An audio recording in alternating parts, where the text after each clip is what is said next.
Good morning and welcome to the AM show, and we've been serenading you with some great high-life music. This morning we are privileged on the show to have the government statistician join us once again on the back of the release of yet another report on the 2021 population and housing census detailing some interesting findings. For instance, 60% of the population, or 18.6 million of us, fall within the working class. That is those aged from 15 to 64. But how many of these are employed?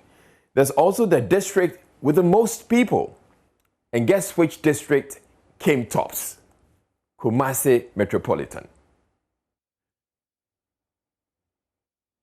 Then we have Greater Accra, Pong, Katamanso coming second. And in the northern region, we have the Tamale Metropolitan.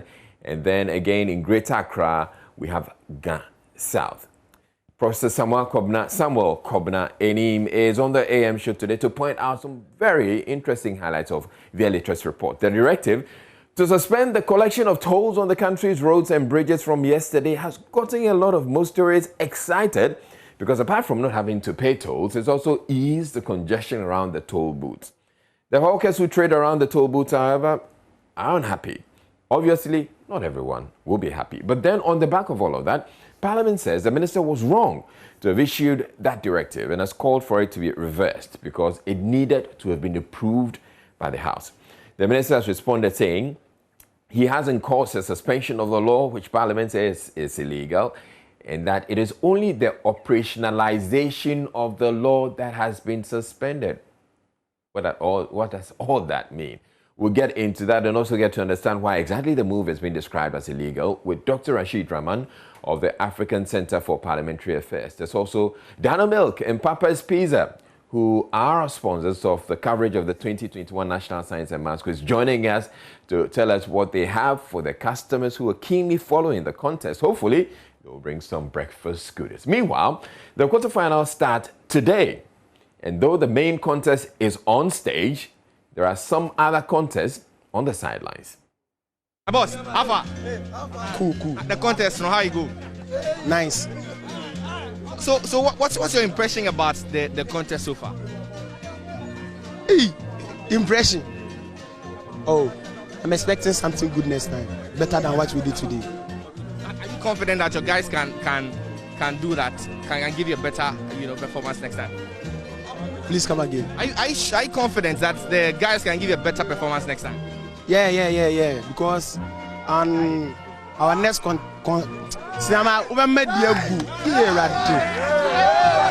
take your time. Please, our next game, we are going to do it with PC rather. So I'm expecting that we will do something better there. So at the end of the day, PC is the reigning champions in Ashanti region. They scored the highest yesterday. You're sure they're not going to just massacre you? maybe. Please, we say. You're not sure that they will just massacre you next when you miss it? Massacre Nyabrovu and Ambwa. Cinema, come again. I'm saying that Prempeh College is the regional champions in Ashanti region, and they scored the highest yesterday also. You are coming to meet them in the quarters. Are you not scared of Prempeh College? No. Debbie. You are not scared. All the contests will be live here on Joy News, as well as the interesting happenings on the sidelines. My name is Israel Lying, and I'll be doing this with Enimwa Enimado. Thank you very much for choosing us yet again and making us number one. Do stay tuned in. We have the AM News coming up next with my Pitso Sabidi.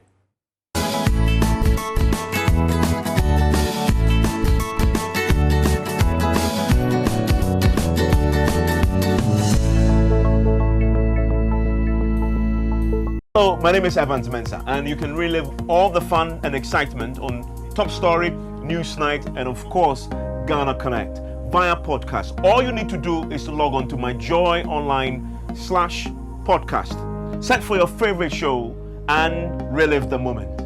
Joy 99.7 FM, your radio for discerning listeners. Hello, good morning and welcome to the AM News with me, Mapito Sibide. In our first story, Vice President Dr. Mahmoud Bawumia has downplayed suggestions that the proposed 1.75% levy on electronic transactions will further marginalize the poor and defeat the digitalization drive. Finance Minister Keno Foyerata in the 2022 budget presented to Parliament announced the levy is a move to widen the tax net. This, when approved, will affect mobile money payments, bank transfers, merchant payments and inward remittances. Addressing the Chartered Institute of Bankers National Conference, the Vice President said financial inclusion is no longer a dream, but a reality in Ghana, insisting that digitization drive will not fail. We have really come very far in the area of financial inclusion, and this vehicle is available. For example, mobile money interoperability has been a huge success also because of the collaboration between banks, the Bank of Ghana, mobile network operators, fintechs, private sector, and other stakeholders. Today, financial inclusion through mobile money is no longer a dream. We are living it. We are steadily bridging the gap between the formal and informal sectors of the economy with over 19 million active mobile money users. Since its launch in 2018, the mobile money interoperability system has recorded exponential growth. The central bank estimates that between 2019 and 2020, it recorded 365% growth in volume and 651% growth in value. And we will see more, and we look forward to the launch of the bank-wide mobile wallet to reinforce this. Now more than ever, it has become increasingly urgent to bridge the digital divide as we look to build a more resilient economy. I am happy to say that government is committed to championing this cause and remains at the forefront of implementing these initiatives. The evolution of Ghana's banking industry has been phenomenal, with the journey to digital financial sector beginning more than 2 decades ago. Withdraw the statements announcing the cessation of road tolls. That is an order from Speaker of Parliament Alban Bagbon directed at the Roads and Highways Minister Kwesi Amwako-Atta. Now, the Road Minister on Wednesday night directed the cessation of road tolls following the Finance Minister's announcement that road tolls will be abolished after parliamentary approval of the 2022 budget. Alban Bagbon said the Road Minister has no such power. It's for us to draw his attention and tell him that you have no such authority. In spite of all the legal and linguistic gymnastics that have been displayed, it is very clear that what the minister sought to do, he has no such authority to do that. It's not a matter of operationalization of the law. There is no such law for him to operationalize. There is no such law. The law we have now has imposed the fees that they have been collecting. So it's being implemented. It's not like it's something you are going to now start. And so I want to clearly direct that what the minister has released is complete brutal fulming. It means it's an empty boast. It has no effect. If it is true, you all know that on financial issues, when there is a need for there to be an emergency, a legislation is brought, immediately the budget is presented, and we are asked to pass it through the process of what? Certificate of agency. The National Health Insurance Authority says its data shows they can fund childhood cancers and other expensive treatments, including family planning and sickle cell disease. This has been pressure from prominent Ghanaians, including First Lady Rebecca Akufo-Addo, to add child cancer to the services provided. According to an actuarial study done by authority, this will, however, limit their ability to roll on more new services. The board chairman of the authority, Dr. Ernest Kwaku, also says they will go after institutions that charge patients despite having health insurance. My colleague Kwaku Asante has more in this report. According According to board chairman of the National Health Insurance Authority, Dr. Enes Kwako, the National Health Insurance is very sustainable and will continue to be guided by data in their decision making. The scheme is sustainable.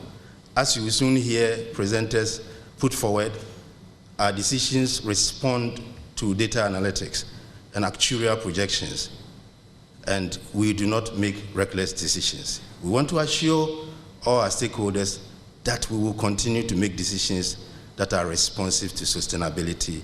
Dr. Enes Kwako explained that stopping illegal payments under the scheme will be of immense benefit to both the scheme and subscribers. The illegal payments that are made by our members that visit credentialed facilities, and even though they are insured services and insured packages, and yet providers demand payment from them, formed a special purpose vehicle just to deal with this. Speaking at the same event as part of the NHIS Week celebration, Chief Executive Officer Dr. Lydia Selby noted that the scheme was in good standing and have been making surpluses for 4 years in a row.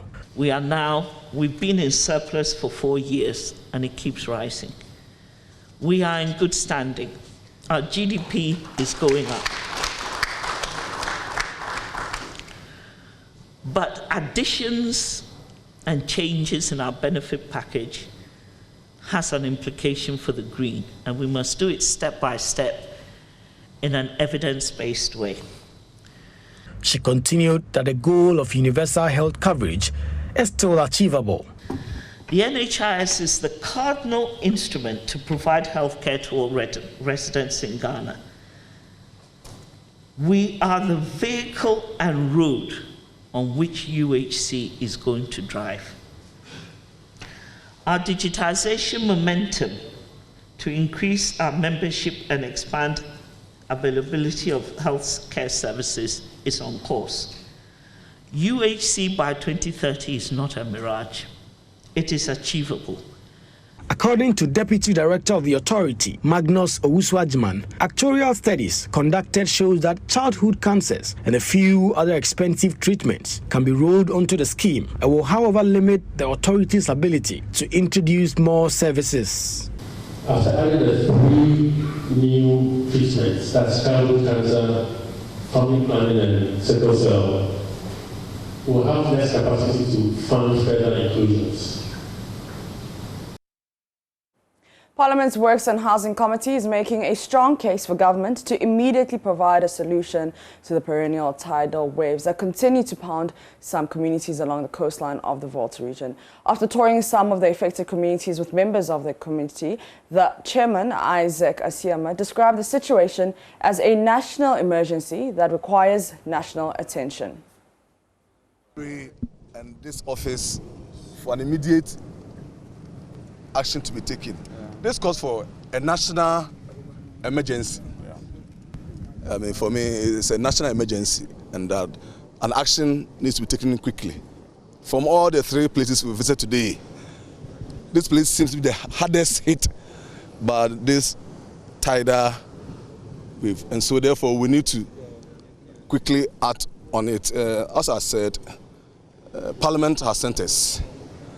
Our job is to make the findings, the observations, the recommendations to Parliament for action to be taken on those recommendations. Immediate action, of course. So we are going to write a comprehensive report that covers all that we've seen and if observed from this trip. And it's been a wonderful experience for some of us. Driving through this sandy place, you could all observe the difficulty we have to go through.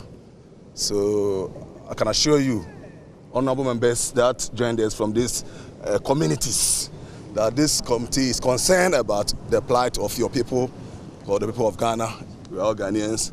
We are going to do whatever it takes to ensure that it receives a national priority, a national attention. That is what we can assure you. So immediately we are going to put up a comprehensive report. Many of the residents say the construction of a sea defence along the coastline of the region is the solution. But CEO of the Hydrological Services Department, Hubert Osewusu-Ansah, says that will be a capital-intensive approach, hence other options should be considered. Studies have to be carried out. Sea defence, we have various structures, So until we undertake studies to know whether, there's a need for the construction of sea defence, and even in that case, what type of sea defence structures. We cannot confirm most of these sayings. But I would like to say that it's capital intensive, and from what we have learned, until we get measures to recoup the investments we make, it will be very difficult to implement sea defense systems in most parts of our country. So what's the best option now? Because we seem to be losing a lot of our communities along the coastline to the tidal waves. So do we lose the communities and the people relocate, or we do this which is capital intensive, as you say? Well, we should, as much as possible, try not to lose. You see, there is a need for the implementation of sea defense systems. But as I said, it's capital intensive. And it's very difficult to look for the money, because we must admit the fact that money is needed to solve many problems, not only problems associated with tidal waves. You see, government has put in a lot of money to implement these systems over the years, various governments.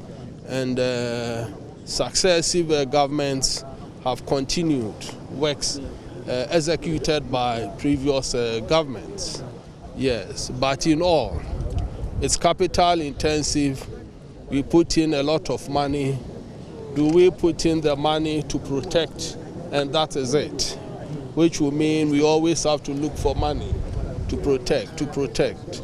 So I think it's come to the time where we put in money, and then we should also look at means of using the systems to get more money, so that we can use them.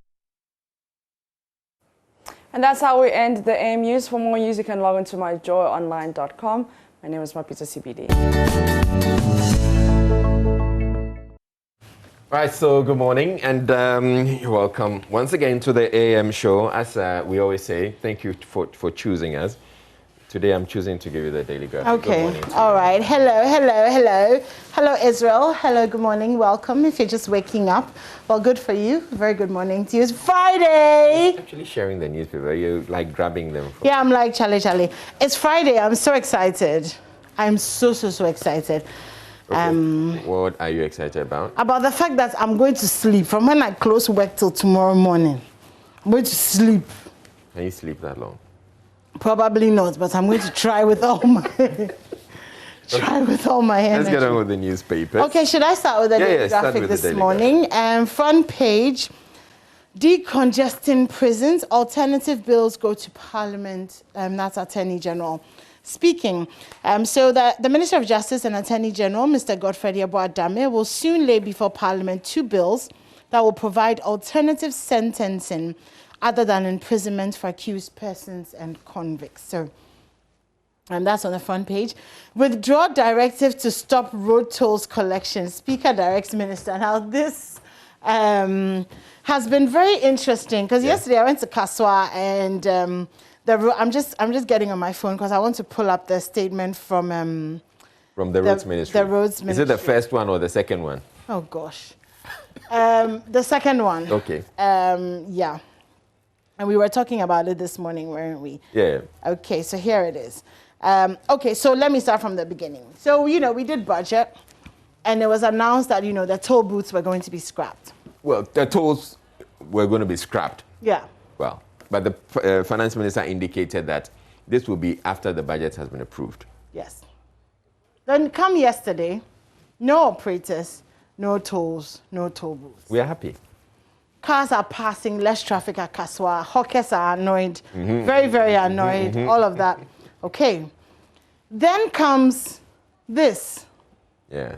No, I feel like something came in between, a phone call or something. No, Parliament. Parliament, so it was, the matter came up in Parliament that it was illegal for the minister to go ahead to suspend. Give the directive that, you know. And then he responds with this, which I've read like 5 times, but still, what is he saying? Yeah.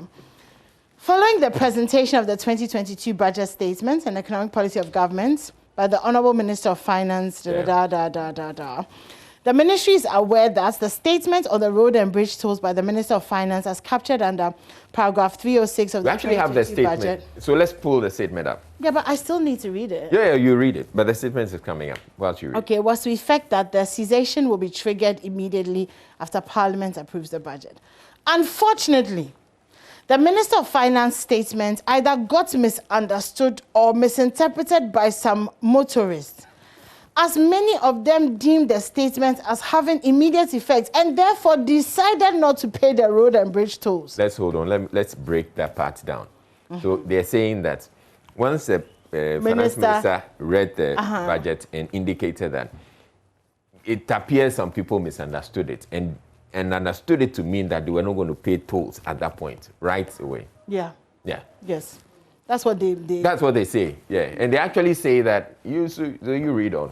The insistence of the toll collectors to have the tolls paid caused serious confusion and in some cases resulted in fisticuffs, blows. I wasn't sure that that's what I was saying. In fisticuffs and damage to lives and property. It was to avert further... lives? Yes. People damaged It was to avert further unfortunate incidents that the ministry intervened by issuing the directive. The ministry wished to assure that the action taken was to suspend the operationalization of the collection of the tolls and not to suspend the law. Do you want me to explain that?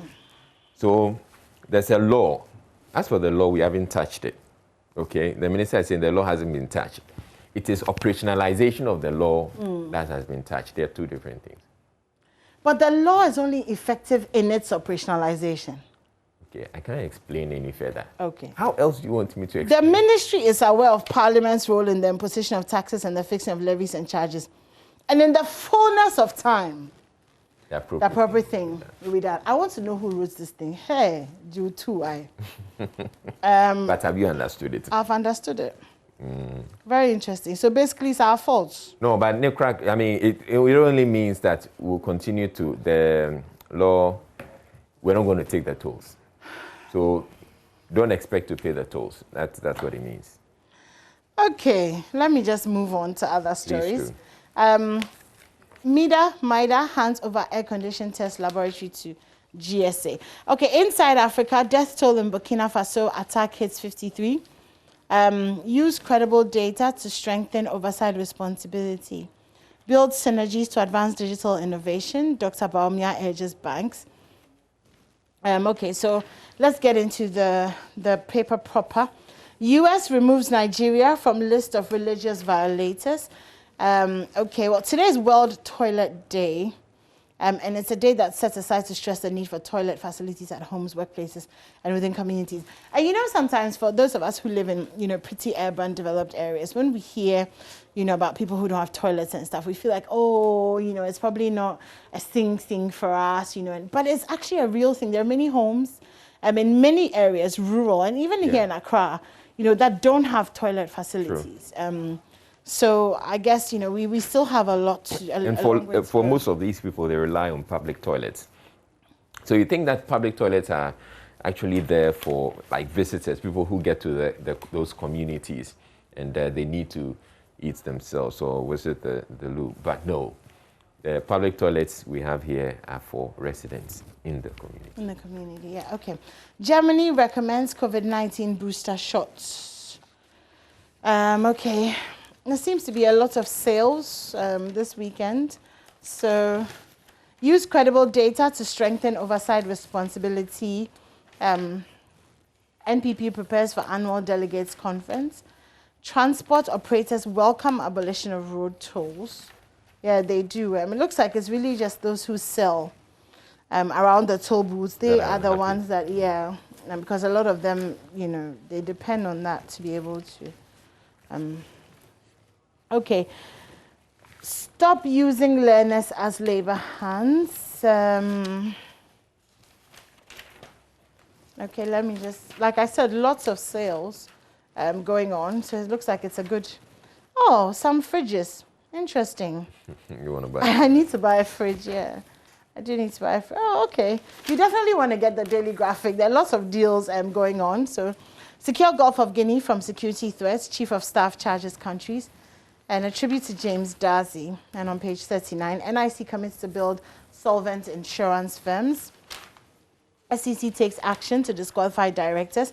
Jinapor expresses worry over land degradation in Ahafo.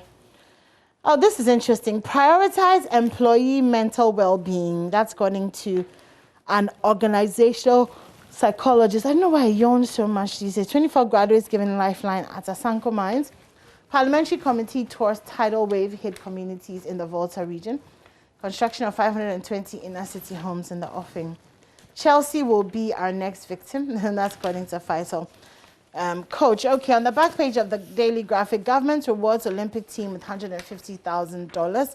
Hazaka's ladies Sundowns chase Champions League glory tonight. That's it for the Daily Graphic. All right, so I'll do a few headlines. One of the headlines that jump at me. In the Finder, we have the no Ghanaian killed after Black Stars versus Bafana game, High Commission in SA. So there were these reports that a Ghanaian had been killed because of that back and forth between Ghana and South Africa over the Cape Coast, the match that was played in Cape Coast, the World Cup qualifier. But the High Commission in SA, Ghana's High Commission in SA says it's not true. No Ghanaian has been killed.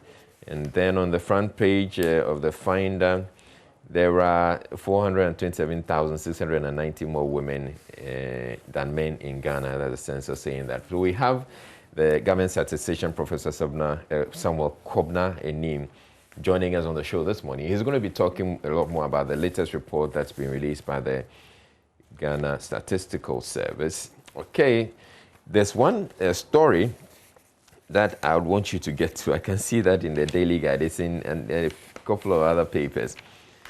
But then Baumia writes about the poor being exempted from levies. Can the poor send 3,000 cedis more monthly? This is an issue that has been going on. So government's justification for saying that they're going to cap they're going to exempt people who send 100 cedis or below a day from this 1.75% e-levy. And the justification is that, well, that works out to 3,000 cedis a month. And people who are poor can't send or can't be dealing in 3,000 cedis more monthly. And so they will be exempt from the tax. I don't know how, okay, all right. But yeah, that's it. A plan to boost entrepreneurship ambitious Abuja. Speaker directs reversal of suspension of road toll payment. So that's one story that's been running through a number of the headlines. One headline says, Bagbin spoils no toll party. Yeah. Are you just like doing all the papers this morning, Israel? No, because we can't go. Okay, so can I do the Daily Guide? Do the Daily Guide now. Do we have the Ghanaian Times this morning? Yes, we do. But you do the Daily Guide. What story were you talking about that you were interested in? Atuesian admits bankruptcy. Says the bank was broke. Do you want to tell us the story? No, you go through it. Okay, GFA blasts SAFA over spurious claims, confusion about toll booths. And this story that Israel was talking about, Atuesian admits bankruptcy, 620 million Ghana cedi Capital Bank case. Attorney General pushes plea bargaining in criminal trials, and Susu accuses police of fraud. Okay, so William Atuesian, founder and chief executive officer of the defunct Capital Bank, yesterday admitted before an Accra High Court that the bank was insolvent prior to its takeover by the Bank of Ghana. So basically, they were broke and nothing new there. I don't know what else. We kind of knew this though already, didn't we, Israel? Well, yeah, but for them to admit. Admitted, yeah. Okay, some international stories. Hundreds of migrants detained in Poland as G7 demands Belarus to stop crises. Canon Shaman sentenced to 41 months in prison for role in U.S. Capitol riot. Desperate Afghans forced to sell children. Oh my God. Oh, this is so heartbreaking. So one guy, Mohammed, who lives in Kabul, was telling Deutsche Welle that he has no other option than to offer his 7-year-old daughter, Jamila, for the debt his family owed. A person came and told me to either pay the debt or I'll burn your home to ashes. And he was offered the chance to give up his daughter in order to pay his debt. And he sold he gave his daughter to pay debt to a rich person and got, $700. $700. That's, anyway. State of emergency declared after Canada storm. I don't elevate chiefs, and that's according to a minister. Yellow fever deaths rise to 25. So we know that there's yellow fever going on. Some entertainment. P Square reunited after 5 years. She receives global attention at Durban International Trade Fair. Lady Gaga had a psychotic break after sexual assault left her pregnant. This was when she was 19. And Yvonne Nelson celebrates 36th birthday in Dubai and Grand Star. Happy birthday, Yvonne. Okay, let's see if there's a little bit more entertainment usually. Okay, no, not today. Okay, actually, Bisake Day represents Ghana at EcoFest 2021. U.S. rapper dies in shooting. That's Young Dolph. DJ Viruski, MJ, DJ Sly slated for the Ghana DJ Awards. And on the back page, GFA blasts Safa over spurious claims. So that's still the ongoing back and forth between the GFA and the South African Football Association. And they have accused, well, pretty much the Ghanaians of match fixing or, trying to get the referee on their side because of that penalty. Anyway, Accra open off to a flying start, so that's golf. And that's it for the Daily Guide. All right, so I'll go to the Ghanaian Times. And on the front page, fallout from 2022 budget. Speaker halts toll booth closure, directs roads ministers to restore tolls. Well, the roads minister says in the fullness of time, it will be done. The right thing, the appropriate thing will be done. Okay. Also on the front page, Nungwa elders youth disrupt official opening ceremony of Orca Decor. Okay. And taxes on fuel must go. GPRT reacts to 2022 budget. But there's a story on page 12 of the Ghanaian Times says 2 Ghanaian citizens have sued the Attorney General and Minister of Justice over a number of protections. The Speaker of Parliament, a Member of Parliament, and the Clerk to Parliament enjoy under the 1992 Constitution. So the plaintiffs, Hilda Mansoua Pente Dongote and Albert Jemfi, through their lawyer, Samson Ayenini, spelled out 10 cardinal areas bordering on immunities they would want the Supreme Court to scrap, and a declaration that upon a true and proper construction of Article 117 of the 1992 Constitution of the Republic of Ghana, the Speaker or a Deputy Speaker or a Member of Parliament or the Clerk to Parliament is not granted immunity from arrest for any offence they committed while they were on their way to attend at or returning from any proceedings of Parliament. So it's essentially the issue about immunities enjoyed by MPs is now gone to court. 2 Ghanaians have gone to court to seek to get the interpretation that the MPs don't enjoy. And it's a fallout from this issue with the Medina MP, Francis Sosu, being asked to, invited by the police. There's another story here, very much interesting. Ghana now has 863 COVID-19 active cases. Essentially, we have seen a significant decline in the number of active cases we have in Ghana. But the fact that we have 863 is still a problem. And so, please, the vaccines are out there. I'll continue to encourage as many people as possible. Go out there and get your vaccine. Get jabbed so you can get protection. Because it's around this time that everybody else thinks that the vaccine, the virus is gone, that it tends to strike. Okay, in the census spread, we'll target informal sector workers next year. That's Snit saying that. And I'm like, it sounds like something we keep hearing all the time. That's I know, right? They're going to do, but it's and then taxes on fuel must go. GPRT reacts to 2022 budgets. That'll be it. We're taking a break to bring you sports. Sports, yeah. So don't go anywhere. Still the AM show.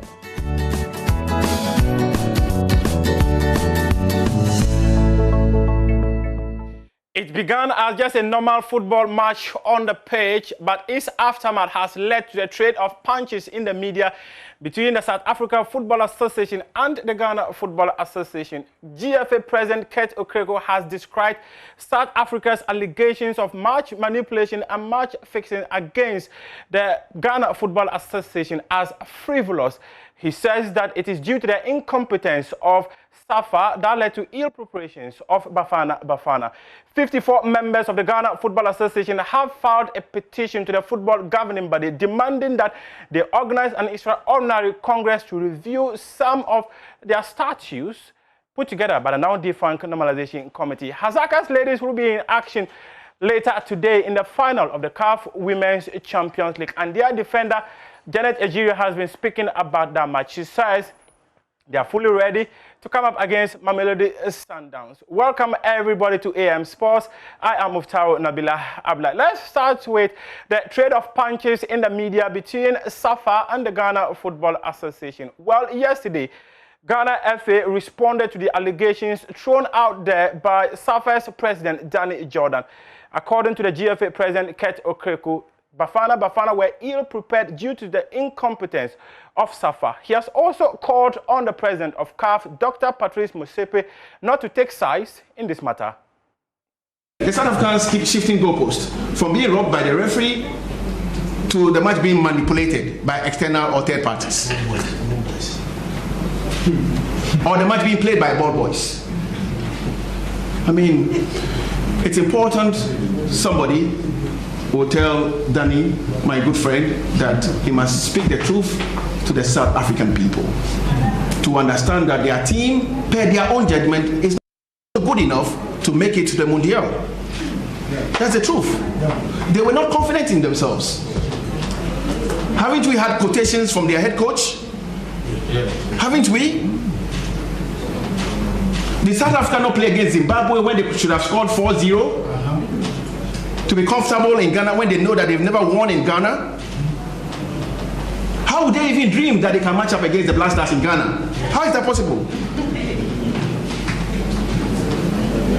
It's important that Danny, my good friend, is a very good friend. It's important that he's honest to accept that on the day, over the length of the competition, the Black Stars were by far the best team in the group. The Black Stars dominated the Bafana. Mother God was so good to South Africa on that day because you could see clearly the number of balls that should have entered the net. The number of penalty appeals that should have been taken by the referee also for Ghana. South Africa must not be bad losers. They must not be sour losers. They must understand that they didn't plan enough, they didn't play well enough, they didn't win enough games, for which reason they were not good enough against our gallant Black Stars. Let's clap for the Black Stars.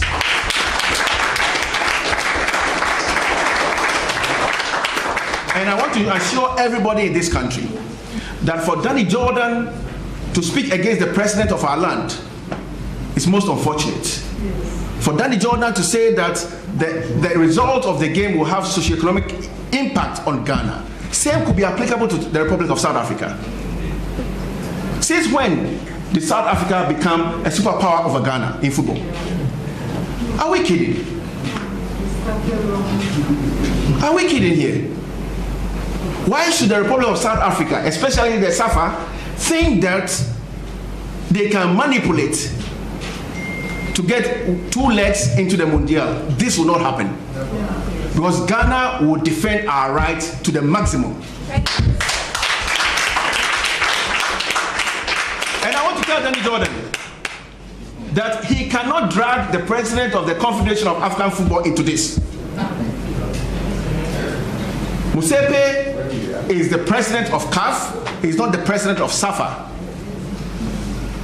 He doesn't call the shots as SAFA.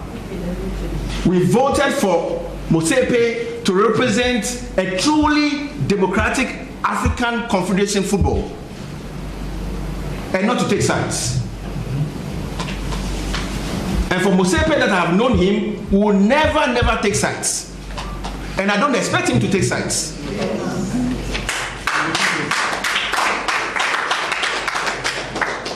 Again, our country and your FA will defend our own. Well, SAFA were expected to present their evidence to FIFA by the close of yesterday, and we will be following up to find out if they presented those details to FIFA and what the details are. We'll be sharing them with you here on the AM show. Now let's talk about some members of the Ghana Football Association who are demanding that the football governing body call for an extraordinary Congress to make changes to the current statutes put together by the now defunct Normalization Committee. They have also called on the Ghana Football Association to put on hold the commencement of the new Division 1 League, which is expected to commence later today. They say that some portions of the statutes put together by the now defunct Normalization Committee are inexplainable and claim that the GFA Executive Council cannot equate number of clubs to number of delegates. There's more in this report. Members, which include Premier League clubs such as Asante Kotoko, Real Tamale United, Elmina Sharks, and many others, want a review of Articles 81(6), 39K, and introduction of a new clause to Article 27. The petition, which copied the Jubilee House and Ministry of Youth and Sports, Pejoy Sport sources called on the FA to hold on to the commencement of the new Division 1 League season, scheduled to start on November 19. Per their agenda, they say the FA should consider and delete Article 81, in particular 81(6) from the 2019 GFA statutes. They added that they should also consider and delete Article 39K and to consider and approve an amendment of Article 27 by adding a new Article 27Q as follows: to approve and issue regulations for the organization of all competitions of the GFA. We hereby resolve that the commencement of the Division 1 League scheduled for 19th November 2021 be suspended by the Executive Council pending the final determination of all issues raised by the members of the GFA Congress through this resolution at a meeting of an extraordinary Congress of the GFA. The clubs argue that at the 2021 Congress of the GFA held on October 28, the Secretary General, Prosper Harrison Addo, presented a new structure for men's competition of the GFA dubbed the Football Pyramid. According to the Secretary General, at the end of the 2021-2022 football season, 30 clubs will be demoted or relegated from the Division 1 League to the Regional Division 2 leagues to pave way for the creation of a new 18 Super Club League. The petition to the FA noted the decision of the Executive Council appears to be based on Article 81(6) of the GFA statutes. The members say the creation of the new Super League for Division 1 League clubs appears to be based on this article, where the number of delegates representing the Division 1 League shall be reduced to 18, down from the current 48, at least by the end of the second football season following the adoption of these statutes. The clubs say, with the greatest respect to the Executive Council, the GFA misconceived the meaning of delegates for clubs under the above article. In the whole of 2019 GFA statutes, nowhere is a provision made for an 18-club Division 1 league. Article 81(6) is the only clause that dealt with delegates, but not an 18-club league. Delegates and clubs are not synonymous and cannot be used interchangeably. The petition noted that parts of the statutes, especially Article 26, created 36 delegates for Premier League clubs, but only 18 clubs are participating in the Premier League. The same article created 8 delegates for Women's Premier League clubs, but 16 clubs are participating in the Women's League. The Division 1 League is the only competition whose delegate is equal to the number of clubs participating in the league. A resolution of delegates does not result in corresponding reduction in clubs unless it is provided in the statutes. The clubs also argue that the current statutes of the GFA does not recognize the creation of a new football competition. They say the statutes must be reviewed to include the new competition before it can take effect. And now let's talk about the CAF Women's Champions League final, which will be happening later today. It is Ghana's Hazakahs ladies against South Africa's Mamelodi Sundowns. And Hazakahs ladies skipper Janet Ejire is confident that they have what it takes to become champions of the maiden edition of the CAF Women's competition. We are very prepared. We are ready, so we are very prepared. In this competition, they are here to concede, and we know how they play. And this is Hazakahs, so we are ready for any team. I know it's going to be a tough game, but I know we are winning. As my captain just said, I'm not going to predict you, but we are going to win. Good luck to Hazakahs ladies as they eye the title later today. Now let's talk about the Ghana Premier League. We are already into match day 4 of the competition, and these are the fixtures. Today it is Brecum Chelsea versus King Faisal. King Faisal have had 100% success since the season commenced on October 29. And on Saturday it is Asante Kotoko versus 11 Wonders. That will be the first game under floodlight at the Baba Yara Sports Stadium for the first time in as many as 8 years. Ediana Stars will also come up against Real Tamale United. Accra Lions who play Bechem United. On Sunday, Great Olympics will host Dreams FC. Wafa will come up against Legon Cities. Elmina Sharks will play Bibiani Gold Stars. Ashanti Gold will come up against Accra House of Oak, who are yet to win a single match despite being defending champions. They've drawn all their first 3 matches in the competition. Midiama SC, who fired their head coach on Tuesday, will come up against Kerala United. These are the fixtures on match day 4 of the Ghana Premier League. It's been a pleasure coming your way with the AM Sports. I am Muftau Nabila Abdullahi. The AM show continues right after this.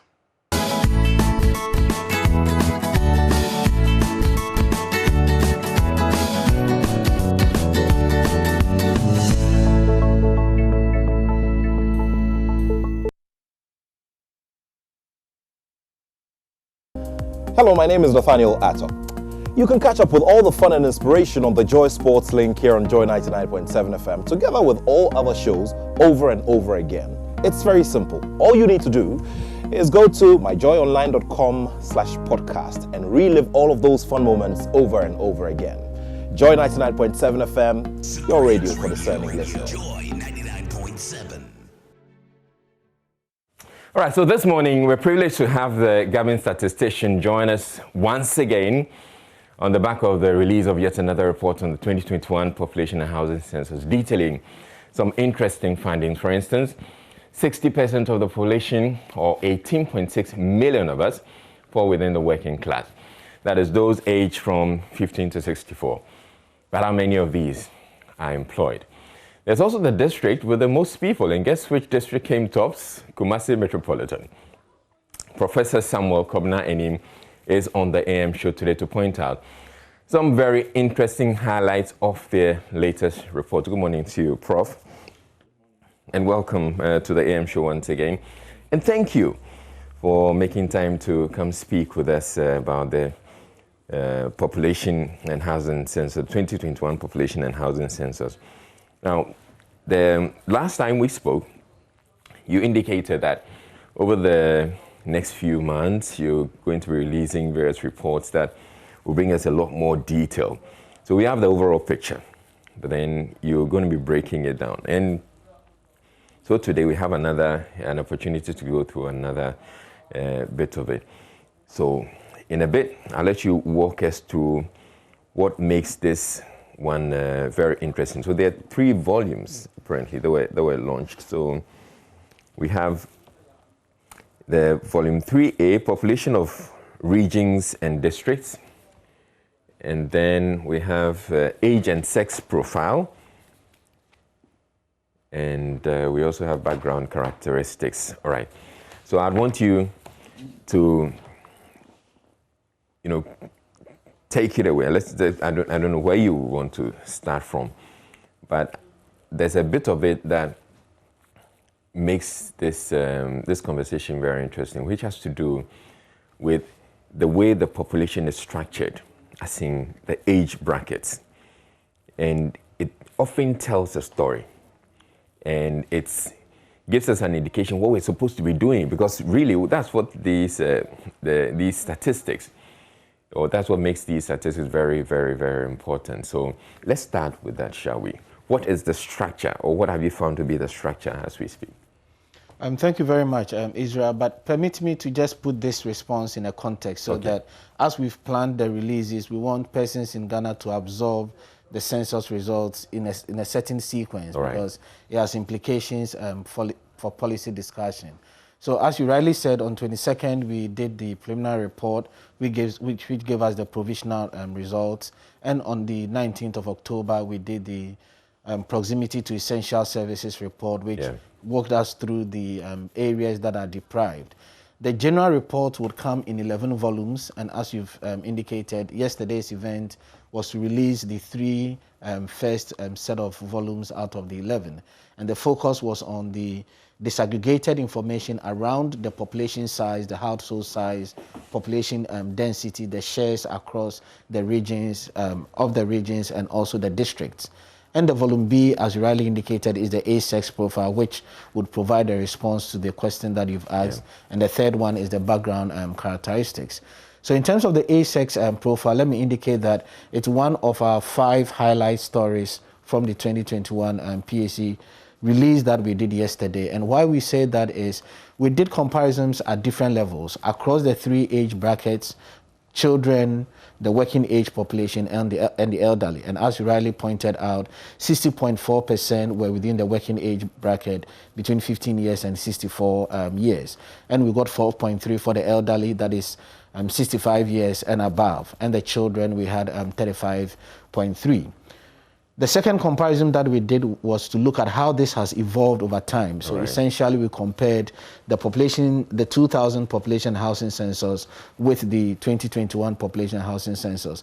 We did little with the 2010 population housing census because this age structure takes quite some time to change significantly.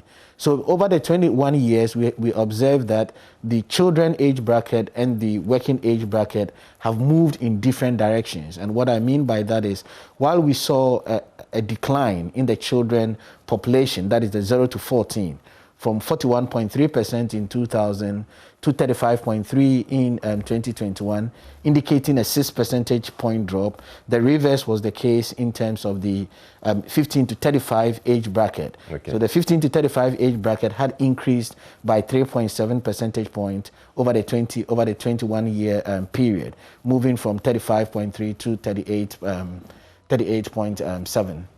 What does this say, or if you happen to be a government official, what will you make of this this particular highlight of it? I must say that we have worked to this extent having timeliness of statistics in mind, and we were so delighted to have seen the census results make its way into the 2022 annual budget. Because we wanted to meet the November deadline for the Ministry of Finance to provide them with some statistics. Definitely we could have provided them more, but initially we said to them that this is our observation, and I think that is one of the things that led to the thoughts around the investment around for youth. Because what this is telling us is that we need to now begin to invest in the youth. Because if you are seeing a transition from children to youth, eventually this transition will go to the elderly. We call it elderly, and because this is the 65 dependents. Correct. So one of the things that we found in the 2021 PAC is the age dependency. Now, for those in the working age bracket, that is the 15 to 64 years, every 100 of them would have or are expected to take care of 66 dependents. That is the children 0 to 14 and the 65 years and above. With this transitioning occurring over time, we expect that this 100 taking care of 66 is going to go up because the transition would continue to see a bigger bracket for the elderly. So let's take our time and break this one carefully. So you're saying that every 66. Every 100 persons within the working age bracket, 15 to 64 years, are now expected to be responsible for the dependents 0 to 14 and 65 years and above. That is what the current population age structure is telling us. All right. So it looks like it this way, but then we'll give ourselves 20, 30 years and it's going to change. Yes, that is, with the transitioning that is happening from the children to the youth, the expectation is that, holding all the other things like migration and mortality constant, the expectation is that the elderly age bracket is going to increase. So the elderly age bracket, or those who are becoming dependent, will increase, and there'll be more than the people who will be available to take care of them. Exactly. Right.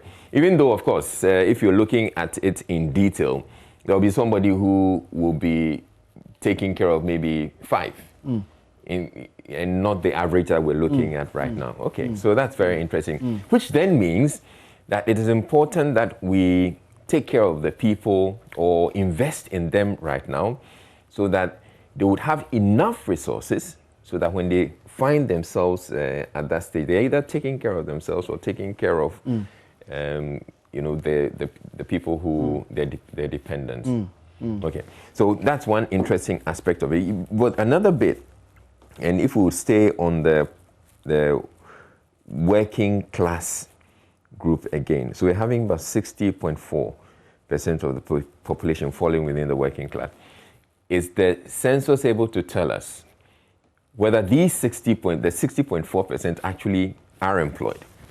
So, as I indicated, we're going to have 11 volumes. The volume E of the general report is going to focus on economic activity.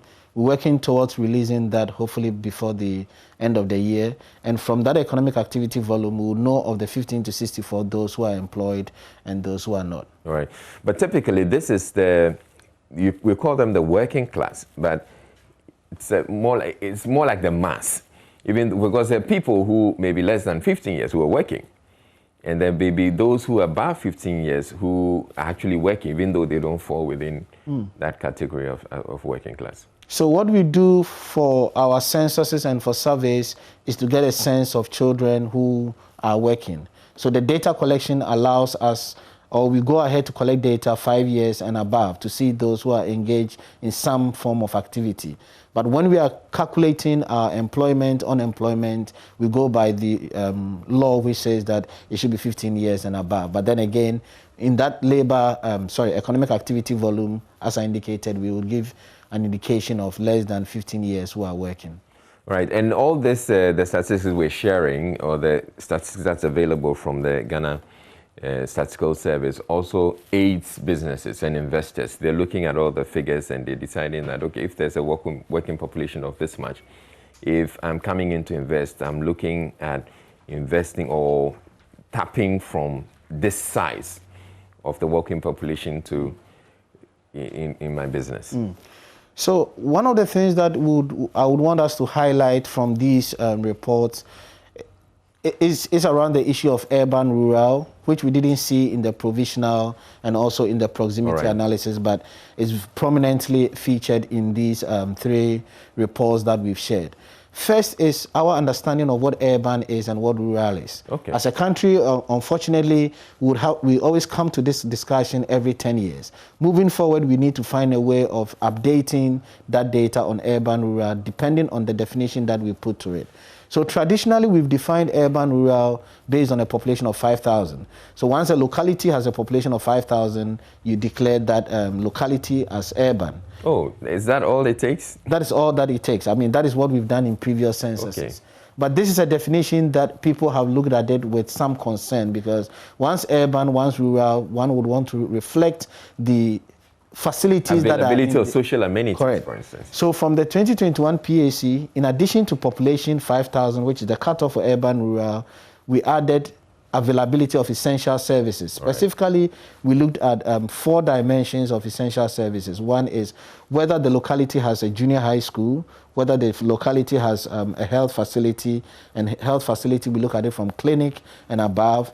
And then we look at it at the household level in terms of the proportion of residents that have access to electricity and water.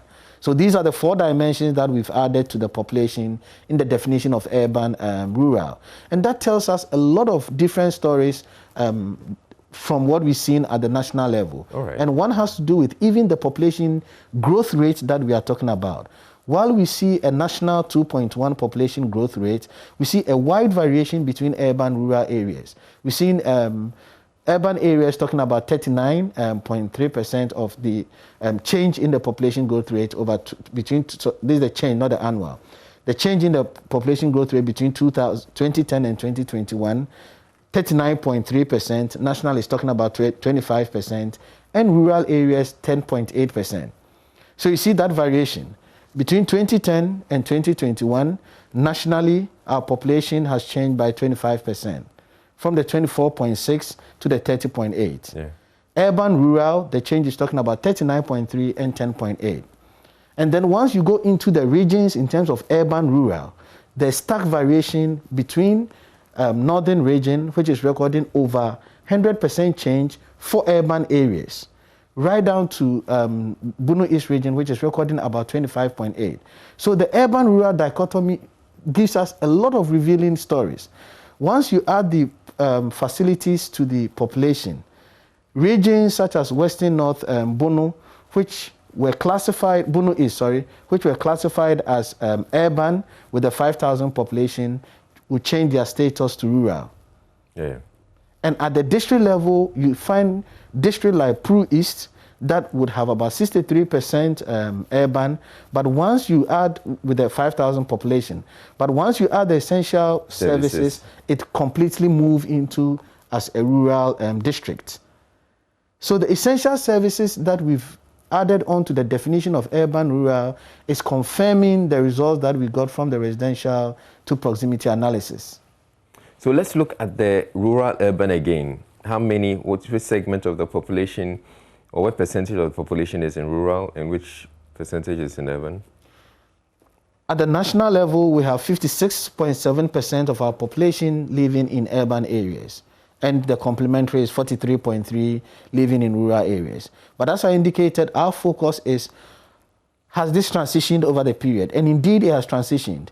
Ghana became urbanized from the 2010 census, when we had over 50% of our population being, specifically 50.9% of our population being living in urban areas. And this now has increased. So we've added on from 50.9% to currently 56.7% at the national level. But again, we emphasize the deviations across, or the variations across the regions. You are seeing 91.5% within Greater Accra of persons living in urban areas, right down to 25.4% in the regions in the northern part of the country. So the urban-rural discussion is not only being discussed at the national level, but how the variations show themselves up at the regional and the district levels. Interesting. Let's go through some of the other interesting findings that you made in this latest report. So one of the things that we talked about from the provisional results, which we've looked at it differently from the general report, is the issue of population density, which we talked about at the national level and at the regional level, which is simply the number of persons that live in every square kilometer. It would be recalled that nationally it was 102.3 in 2010, and now we're talking about 129. So at the national level, we've added on 26 persons for every square kilometer. Again, if you look at this at the regional level, there's a lot of variation.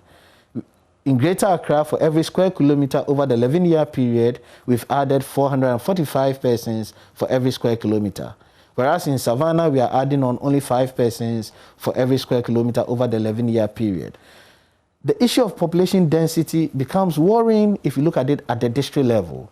While in Greater Accra as a whole, we talk about 1,681 persons for every square kilometer, there are some districts in Greater Accra, the Ayawaso North Municipal, as an example, that holds more than 33,500 persons for every square kilometer. So they are more densely, if you look at it district by district, then you realize that there's some particular districts that are a lot more densely populated than the others. Indeed, but Israel, my major concern here is the implications of the numbers.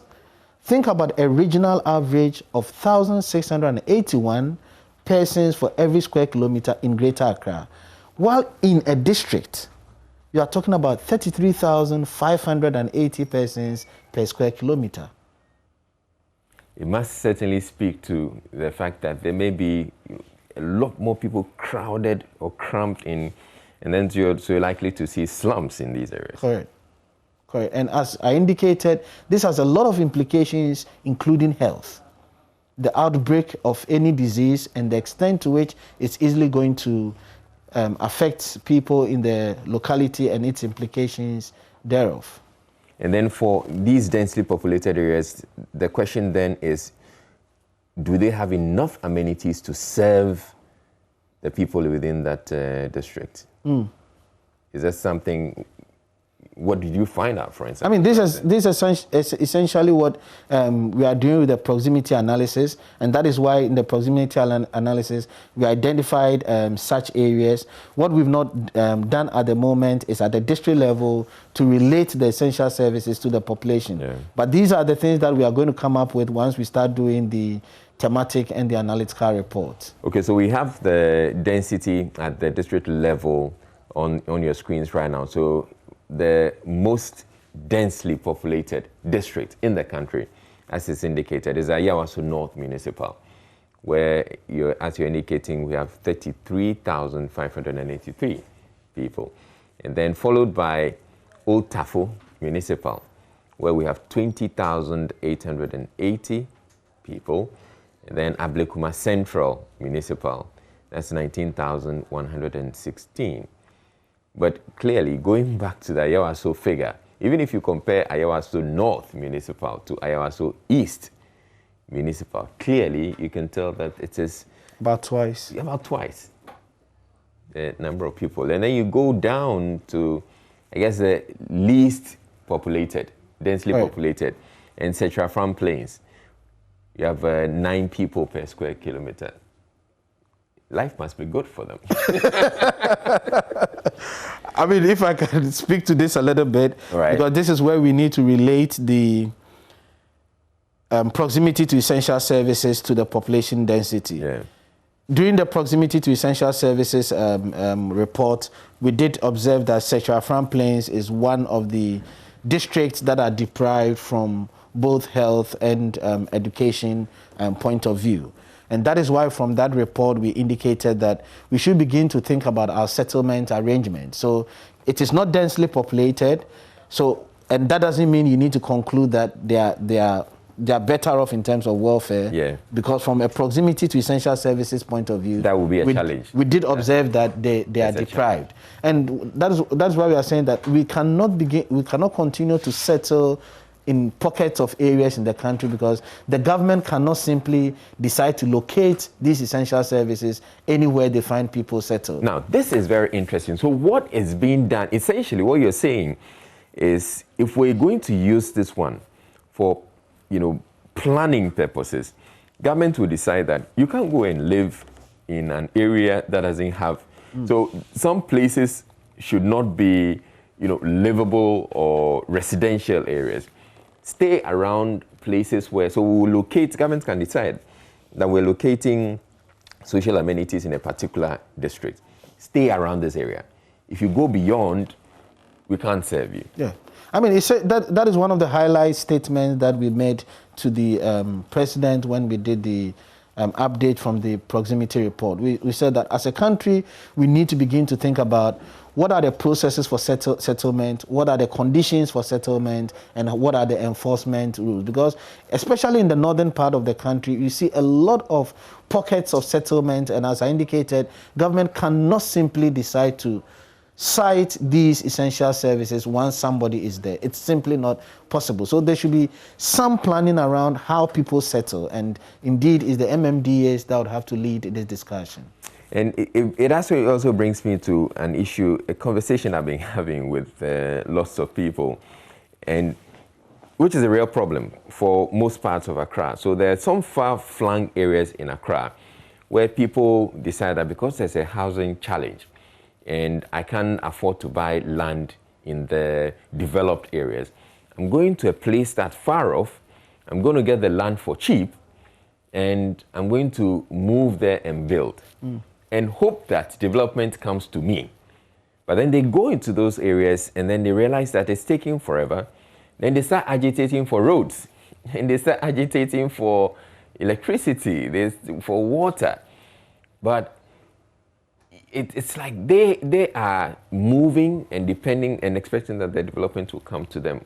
That shouldn't be the case. It doesn't have to happen that way. We need to plan development in any new area that people decide to go in there. And as I said, this is strictly the responsibility of the district assemblies, because if the government is operating with a particular plan for developing areas in the country, and that is not consistent with where people decide to move, we're going to have that divergence, and nobody has control over when the development is going to come to where people have decided to go and live. But once we are planning settlement in the country, then they wouldn't diverge, they will converge. And at any point in time, government will know where to site these essential services. All right, so let's move on to the next point after dealing with the population density at the district level. As I indicated, we had the background characteristics as well. While this might be more of a social issue, which indeed we are doing for the first time with a particular interest, is the issue of marital status. And here we focus on the category that are married and disaggregated it by the marriages that had been registered and those that had not been registered. Okay. And this was done with the mindset that it gives a sense of the protection around the marriage for whatever reason that one would want to put to it. And it did come up that of the 80% of the marriages that were recorded from respondents, they had not been registered. And 80%? 80%. 80% of marriages not registered? Not registered. And again, we saw this varying both across the regions and across the urban, rural areas. And as a head start, we are saying that this is the first time we are doing this. This is the first time this observation is coming up with this stark variation between registered and unregistered marriages.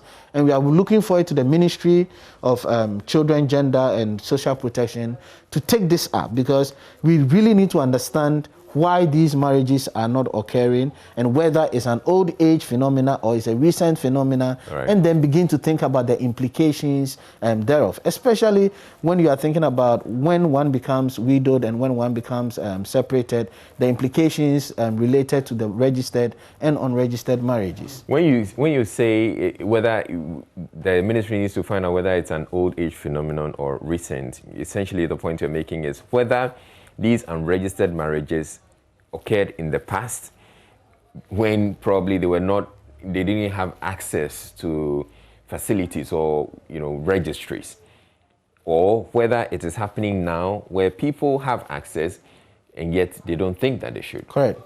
This is exactly the point, because if it's an old age phenomena and for over time it's improving, then we will say we are making some progress. But if it's something that is occurring in recent times, all that we need to do is whether marriages that occurred 30, 40 years ago, the proportion that were registered, unregistered, vis-a-vis marriages that have occurred in the last 5 years, the proportion registered or unregistered. That gives you a sense of the possible causes that are accounting for the 80% of the marriages that are not registered. Okay, so even though 80% of the marriages are not registered, this 80% would also include the marriages that fall under traditional marriage, right? As in, people taking drink to someone, to a family and saying, I'm marrying this person. So the traditional marriage will be recognized, even though it is not registered. Yes, so here we are talking about registered marriages that has followed the procedure of the Registrar General Department. And ideally, you'd expect that some of these the traditional marriages will also be registered. Yes. Once we talk about a registered marriage, then our focus is on, as I indicated, the Registrar General. So that's at the national level. 80% of the marriages are not registered. When we get into the regions, what sort of picture are we looking at? So we see this varying from the Greater Accra region, which shows a lot of the marriages that are registered relative to the northern part of the country where the marriages are not registered. So, for instance, in Greater Accra, you have about 59.9% of the marriages that are not registered, right down to northern region where you are talking about 97% of the marriages that are not registered. So the 80% is within the 80% is within 97.1 from the northern region to 59 in the Greater Accra region. And then I see that you also did the urban-rural segregation. Yes. So again, the registration is happening more in urban areas, and as I've been doing, I always want to put emphasis on the numbers rather than just saying it's more. Okay. And here we are seeing about 3 times difference between urban areas and rural areas, where only 9.3 of the marriages are registered in urban areas relative to 27.3 in the urban areas that are registered. So we see a 3 times difference between urban and rural areas. And then I also see that you've broken it down to urban male, urban female. When it comes to registration, it's a couple. So why the differentiation between male and female? The couple is an expectation, but we all know that there are multiple marriages, because one male would have 1, 2, 3, or the female 1, 2, 3. So this is the twist that it is to the urban male and urban female. All right, that is interesting. Okay, so let's move to from registration of marriages. Which other point do we go to? We looked at other issues within the background characteristics, i.e. health insurance coverage, and we did observe that 7 out of every 10 persons or respondents that we had was under a health coverage. Again, this varied across male, females, and also varied across 7 out of 10. 10. Which is significant. 70% of the population coming under health insurance coverage is significant, wouldn't you? Yes, but I am always careful with some of these statistics that are also generated by the institutions that are responsible for these issues. So, for instance, if one is looking at health insurance coverage, and the perspective one is looking at it is from those who visit health facilities and whether at that point of visit they had a health insurance coverage, that response will be different from doing a population-based survey, because, census. Because once you are doing a population census, you are visiting all persons in the country, whether they've fallen ill or otherwise, and asking them whether you have coverage or not. But once you are talking about people who visit hospitals and you are capturing the data based on whether at the time of the visit to the hospital they had coverage, that sample is biased because they will definitely not capture those who are not ill but are part of the population. So if, for instance, I have a chronic ailment and I have to visit the hospital and whatever it is under the National Health Insurance Scheme, then I would make sure I have it, and anytime I go there, I take advantage of the cover. That person who is not ill will never visit the hospital, and that person will say that in the last 40 years I've not fallen ill, why do I have to even get a health insurance? So that person would not be part of the cover, and that person would also not form part of the sample. So although we've seen in other surveys, and again other institutional-based surveys with higher percentages, I'm always encouraging the need to look at these numbers based on the respondents that are giving the responses. But from the 2021 PAC, we are seeing 7 out of 10 persons that have coverage. And here coverage is not only health insurance, that is the national health insurance, but any form of health insurance. So one would expect that the percentage might be slightly lower once we look at it only from the perspective of national health insurance. But then would it also mean, or could it also be that, okay, so someone has more than one coverage. So I have private, and I probably also have public as well. Yes, I mean, that is there, but emphasis here is whether you have either private or public. But indeed, once we are doing the detailed analysis, we're going to distinguish between private and public. Okay. And then again, also in this instance, we see that in the urban areas, or there are some regions that have more coverage than others. So if you could just walk us through that. So before we get to the urban-rural, the other disaggregation is the female-male, where we see more females having the cover than males. So females had in excess of the 70% national average relative to males that had specifically 64, 65%. Why do you think that is so? As a statistician, I'm always careful adducing reasons to some of these findings, and especially when we're going to do the thematic and the analytical report, you have to veer away from. Stay away from that.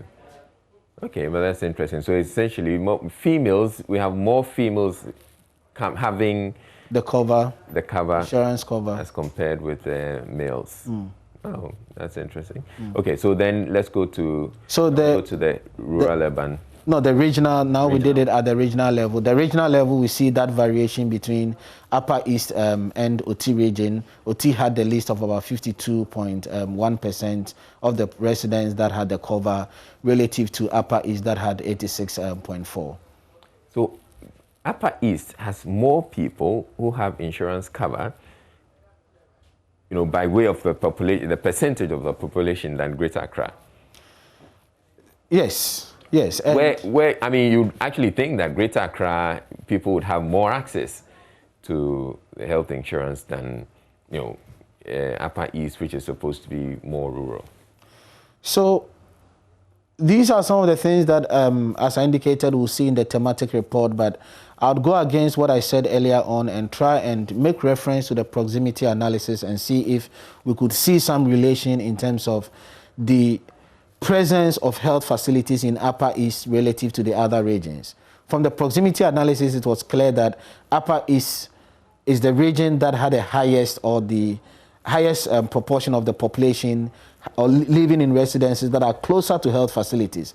And this has been argued from the perspective that the concept of community health based health facilities, the CHIPS compound, started in the Upper East region, and that is where we have the dominance of this in the country. So one can surmise that we are seeing Upper East having a higher coverage because it's what we call supply induced, because these facilities are there. They see the facilities, and people so they go want to patronize. to do that. So that could be one of the possible reasons why we are seeing the highest coverage in the Upper East region. So it starts from the Upper East region topping, and then we have the Bono, and then Upper West, and then Bono East, and then Ahafo, and then Northeast, Western North, Eastern, Ashanti. And OT being the region with the least, you know, coverage when it comes to health insurance. Okay. All right. So let's move on to the next item, other exciting item in your findings. So this is an issue that we think would tickle the interest of different stakeholders, and that is the population 18 years and above. I mean, it has implications for our elections, it has implications for other issues. And once you talk about elections, then yes. Yes, so we did find that we have 58.2% of the population that are 18 plus. And this 58.2% of the population that are 18 plus, again, varies across varies across the regions, and definitely varies across the administrative districts. Anytime we talk about this, we are careful in the sense that whatever you want to relate it to, anytime that relation is going to happen, that is 2 years' time, you need to think about the population 16 years and 17 years, because these population groups are going to get into the 18-year bracket. So we are putting this figure out there that 58.2% of our population are within are 18 years old and above. But again, this varies across the administrative regions. So 58.2, and what's the figure? If it's 58.2 of 30.8 million, and then it gives us the voting population, essentially. So it's 17.9 million out of the 30.8. So we are talking about 58.2 as a percentage of the 30.8 million, and this comes to 17.9 million. Right, and then if you look at it into detail too, then regionally, so we're having Greater Accra with the population with the greatest, with the population size, with the highest population, voter populations, as you can say. and then Bono, followed by Bono, and then Easting, and then Volta, and Westing, Ashanti, and then the least is Savannah. Okay. But that also speaks to, okay, not quite. I thought it was going to speak to, okay, so then let's go on to the... So one thing I want to talk about here is the, as I've been doing, is the extent.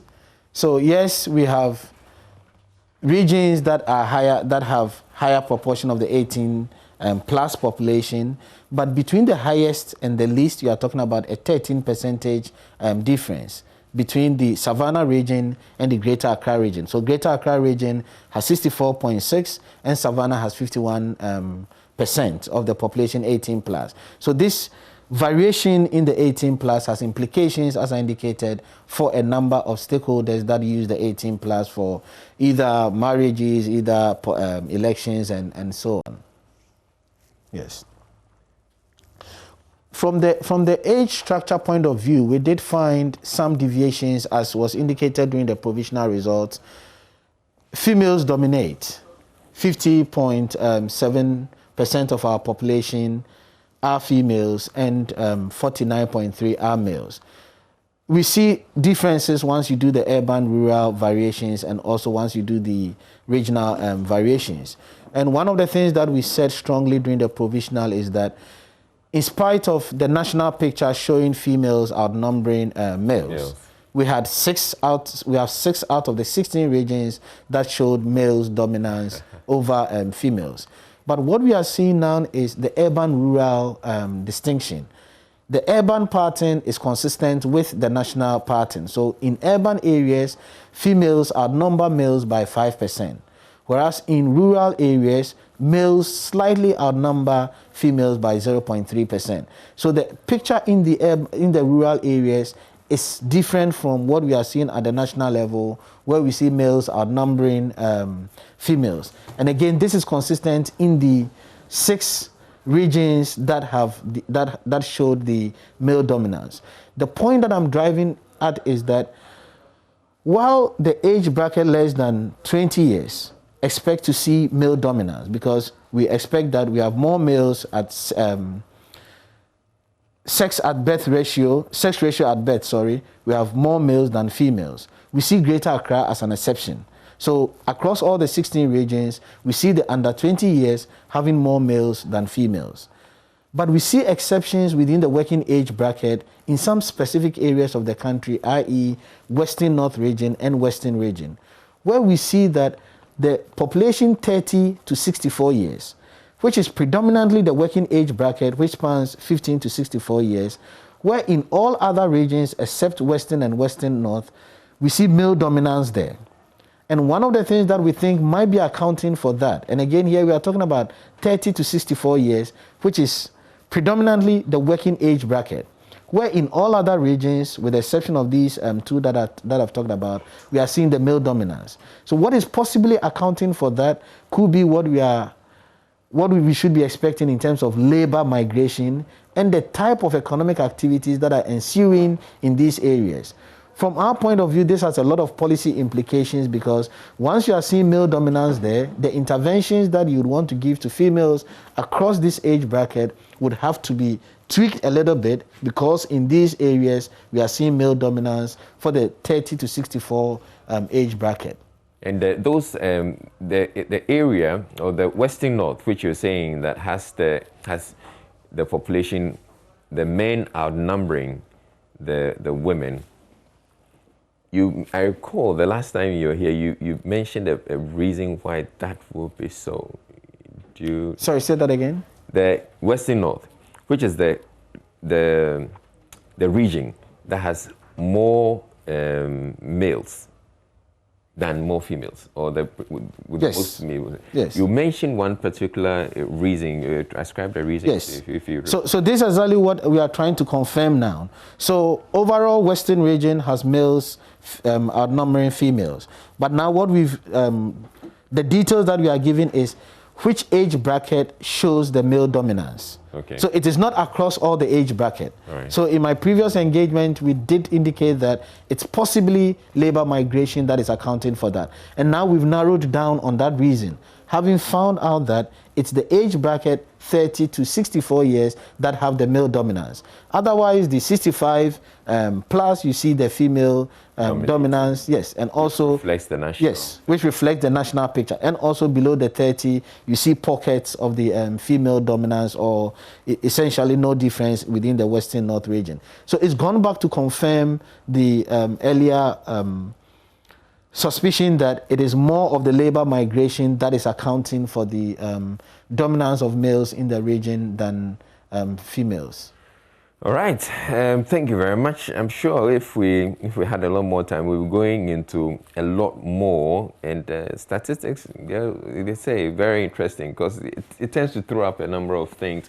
But one of the things that stands out for me is what we need to do as far as the youth is concerned, so that we can equip them right now, so that when they get to that age where they have to be catering or taking care of a lot more people, they are in a much better position to. All right. Is there any final thing you'd want to say before we wrap up? So we did indicate that this census would at least bring to us 2.6 million indicators. And clearly, as you rightly said, there is a lot more. In addition to the transitioning that you've talked about, Israel, I think as a country, we really need to focus on the urban-rural discussion. It is showing stark differences. We saw that during the proximity analysis, and clearly with the population profiling that we've done in terms of the sizes, the household sizes. I mean, the household sizes, we are seeing a variation of more than 4.3 persons between the district with the highest population, with the highest household size, and the one with the least. This has a lot of implications for housing and so on. So we need to really begin to concentrate on the disaggregates. And that is where the issue is. What is happening at the district level? What is happening between urban and rural areas? So that disaggregation calls for a lot of policy discussions. At the end of it all, it's government that has to take these statistics and work with them and do something with them. And we're hoping that they're doing that. No, I'm pretty optimistic that they are doing that for two reasons. As I said, we made sure that we get the results on time to feed into the budget, and thankfully it fed into the budget. Now we are hoping that the implementation thereof will reflect whatever has been indicated.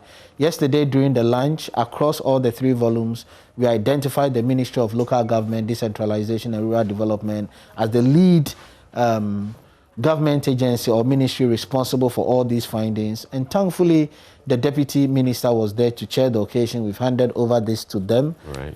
I've already initiated discussions with the minister to hold sessions with all the regional ministers and subsequently with the local government services. So from our side, our goal is to increase the uptake of the data use, and we'll do all that we need to do to ensure that we have the necessary use. Okay.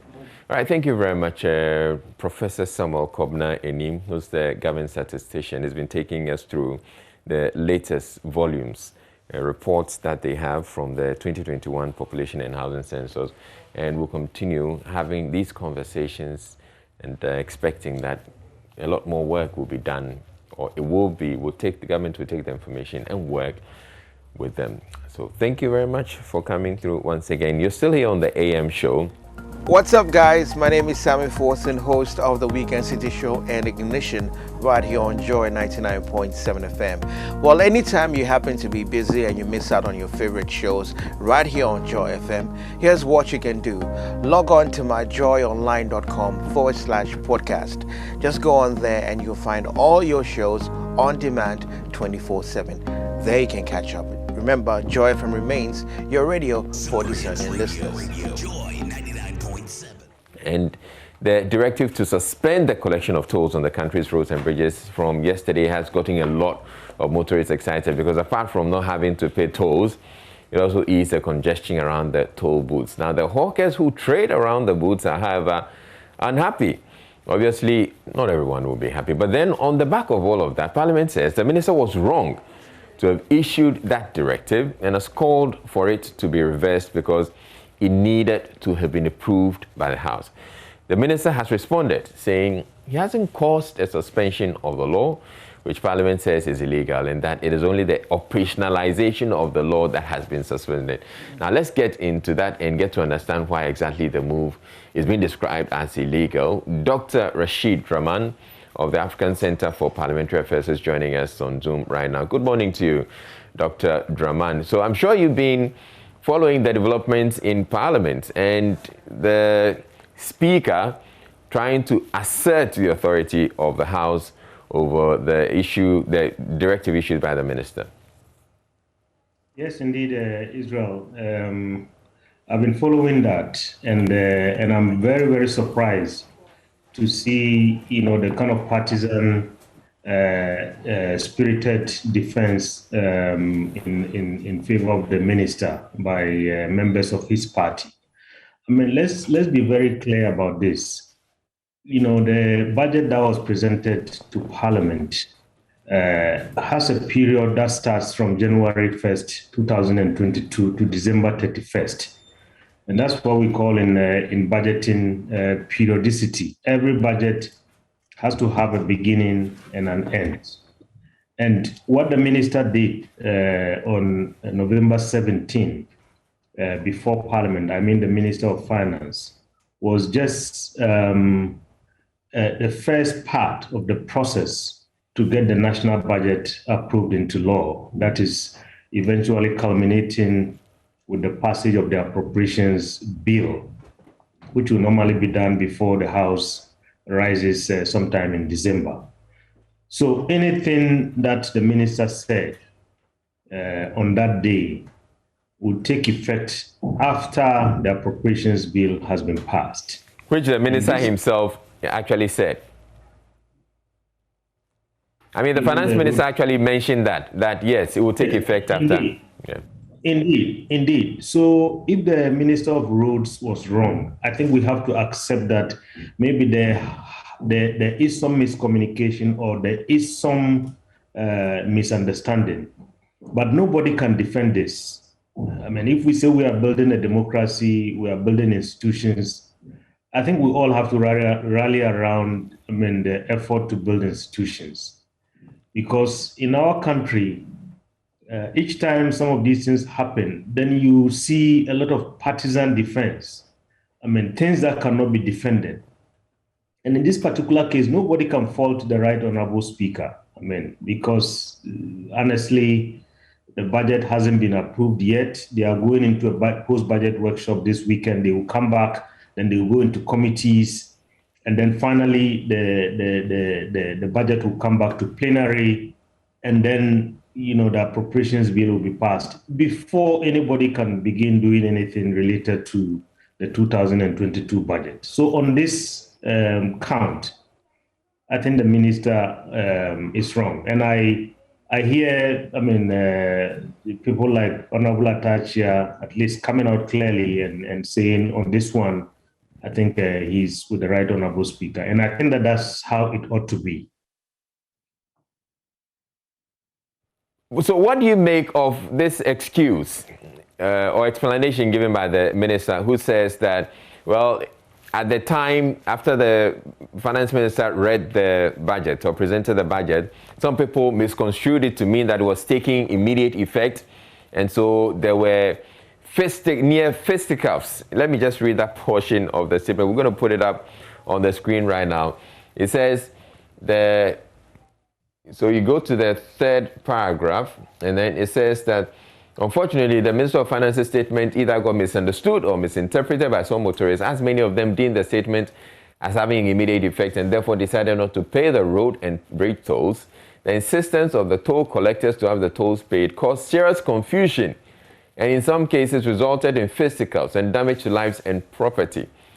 So he explains that it was to avert further unfortunate incidents that the ministry intervened by issuing the directive. Well, Israel, I think we have the new IGP who has made it very clear that, we are going to be a country that is a country of laws. Anybody who violates, the laws of this country will be taken to task. He's currently dealing with an issue with the honorable member from Medina. And I think everybody says that, you know, the approach that the IGP is using to enforce laws in our country, I think is the right one. I mean, if there is confusion at toll booths, I think we have security forces and we have security agencies around the country that are supposed to enforce that. I mean, it's not for the minister to go and start breaking any law. I mean, he's a member of parliament, and I think he should know better, honestly. And then he goes on to say that the ministry wished to assure that action taken was to suspend the operationalization of the collection of the tolls and not to suspend the law, and that the ministry is aware of Parliament's role in the imposition of taxes and fixing of levies and charges, and in the fullness of time, the appropriate thing will be done. Is there any excuse at all in this statement that the ministry has issued? I think that, I mean, my reading of it is they are just trying to play on language. I mean, like you said, Parliament is the only body that has the power to impose taxes and levies, and it's also the only body that has the power to take, I mean, off those taxes and levies. So if you say we are suspending operationalization of this, I mean, let's reduce it to simple English. It means that, you know, I can drive on the Tema motorway without paying the toll, without paying the tax that Parliament said I should pay. I mean, that is contrary to the law. And I think that it ought to be put, I mean, there is an error. And as some people have said, even when at the Supreme Court, I mean, lawyers go there and sometimes they get the law mixed up and they apologize. And I think that is what needs to be done in this case. There's a mistake that has been done. And I think we should eat humble pie and say, look, this time around, there's a mistake and this is withdrawn. Apologize to Parliament, and then let the proper thing be done. Now, failing which, what would you expect Parliament to do? Well, I mean, I just hope that the minister will do the right thing. But as the Right Honourable Speaker said, I mean, if he fails to do what is right, I believe the Right Honourable Speaker will do what Parliament has to do. I mean, you know, in this case, the minister is in contempt of the House, and then the matter will be sent to the Privileges Committee, and then hopefully the right thing will be done. I mean, we have seen many instances when issues have been referred to the Privileges Committee, and citizens, I mean, didn't hear what they expected to hear in the end. But I hope this time around, I mean, I hope it doesn't get to that. It doesn't get to that. And if it does get to that, I think we need to set some good examples. And we need to show that, you know, we are building institutions and we are serious about this.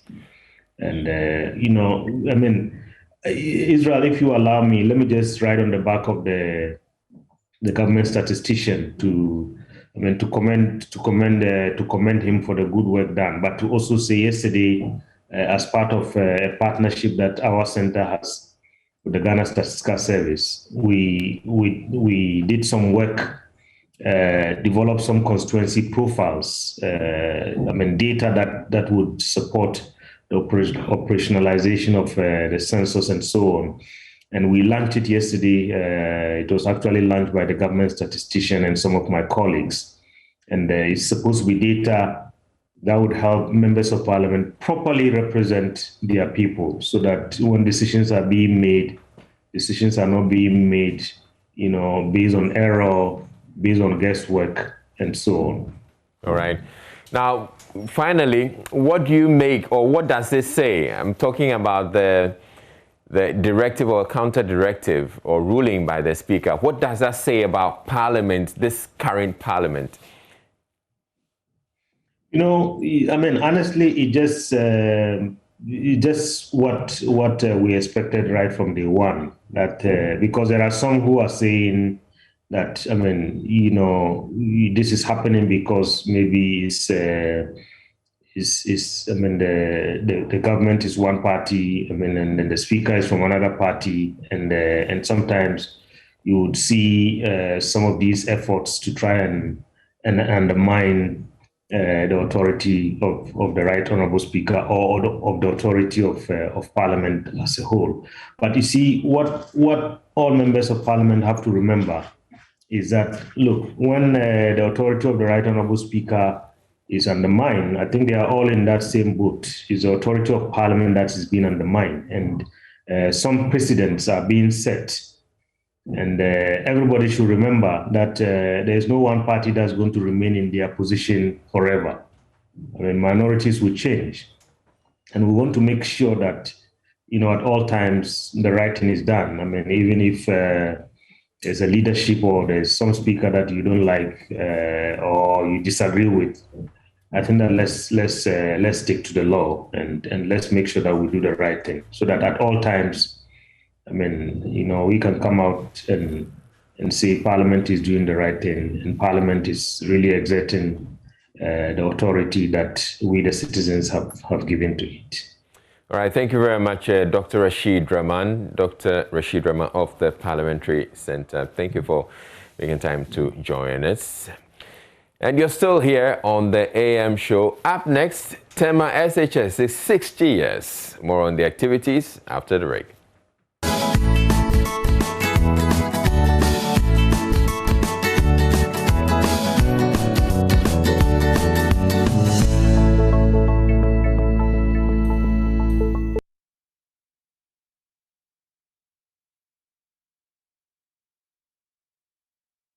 All right, so as I indicated earlier, Tema SHS is 60 years old, and I've been joined by two of the old students, Anchorite Clifford Duke Metal, TOSA 78, and then Dr. Isaac Charles Morrison of TOSA 72. Thank you to you both for joining us for this conversation. So, you see, before we actually start anything at all, I would expect that you sing your school anthem.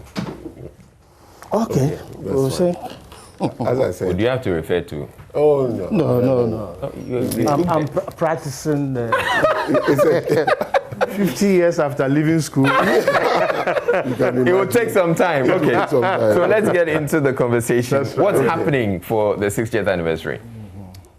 Okay, please. Right. Let me say that Tema School has been there for the past 60 years. So for us, this is a huge anniversary we need to.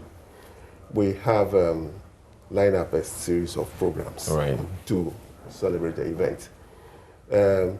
On the Monday, what we are doing is we are having... As in next Monday? As in next Monday. We are having, because the actual date is 27th. So the Monday preceding, we are having some games, we are having some discussions. The Tuesday, we are having an exhibition. In fact, the Monday is very, very important for me, particularly because that is where we do the Tema School, greening Tema School. We are concerned about the environment so much that on that day, we are planting at least 50 plants. And we have made available sprinklers and everything to ensure that. Then we go on to the Tuesday for the debate. And then Wednesday to just have a series of information. But Thursday is where we have a mentoring period, where we have invited the French ambassador to the school to mentor the students, give them the slant of Francophone, and then encourage them. Friday. So the French ambassador will be speaking French in the school? He will be speaking French and English, because it's trying to encourage them to know that we have Francophone neighbors, and therefore there's a need for you to... That absolutely. Yeah. And then Friday is the day that we do the homecoming. And the bonfire, the traditional Tema School bonfire, will be lit. Saturday is the D-Day, speech and prize giving day, and that is where we are celebrating the 60th anniversary. And then we top it all with a Thanksgiving service on Sunday. All right. As usually happens for most speech and prize in most schools, you'd have one particular year group sponsoring the speech and prize. Is that the same? It's the same. It's the same. Okay, so which year group is? This year, the 80, 81, all those that end with 1, you know. Are the ones that are sponsoring. So, for example, next year, all those that end with 2, so 72, 82, 92, you know, they group them together. So those that end with 1. So I would want to also believe that most of these groups will come together to do something in particular, like a project in the school. So is there something that's being commissioned? Yes, various groups are doing something. Various projects. This particular group, yes, is also doing something, trying to beautify the frontage. Other groups have set up. Which is a greening initiative. That's right. Then there's the group, I think the 80 group, that is doing the water tank. Yes. Or water farm, let me call it that way. So because of the perennial water problem in the school, they have bought quite a number of, shall I say, tanks, and they are connecting them to the entire school. So that at any given point, once there's water shortage, boom, they open up the water. When you say water farm, then I get the impression that you have several tanks. Several. In fact, it's a whole project, that they embarked upon. You know, so you have about 10 tanks, you know, constituting a water tank, and it is, as he's saying, to solve the. We don't want the school where you send your kids and they now have to go and fetch water. We want to stop that so that they can focus on their academic work. Okay, let's talk about some of the prominent people that have come out of the school that Temasco has given to the world. Okay. To start with, let me say, from the banking side, there he is. Is quite a prominent figure when it comes to the banking sector. We also had Dr. Jinaka, the first group managing director of EcoBank. We have major... You mentioned 2 bankers so far. Yes, there are quite a number of them. Which means that they're bringing a lot of money to it.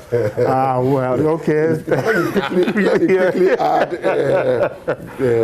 Ken Thompson of Delex. Yes, you know, that's right. And we are very proud. I mean, I being the president, immediate past president of the Chartered Institute of Bankers, you know, that means Temasco churns out people, not only for academia, but holistic people, you know, and it gives them also that we have a historical foundation. All right. I'm sure you remember F.K. Bois.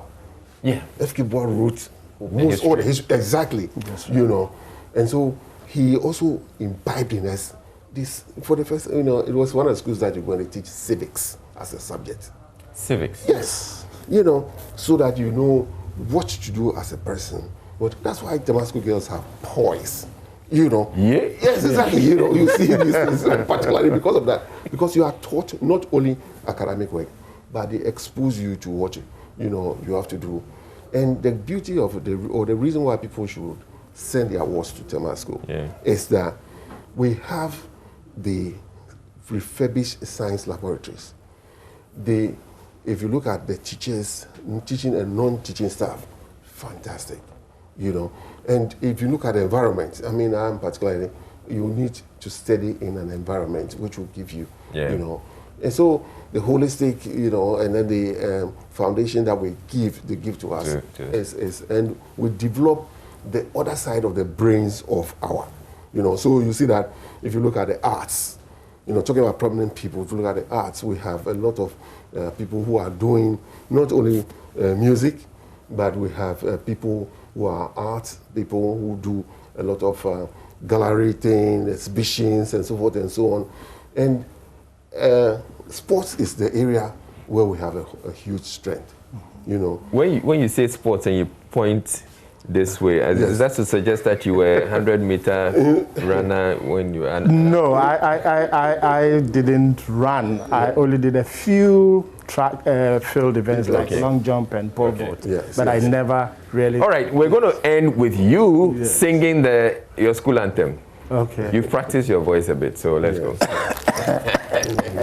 Okay, so we can start.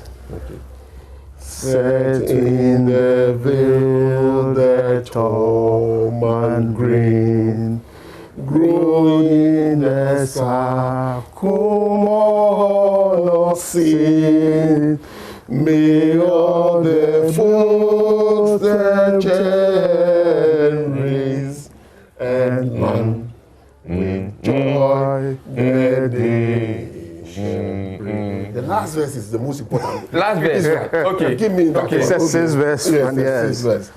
May generations, God of old, respond daily to the school call.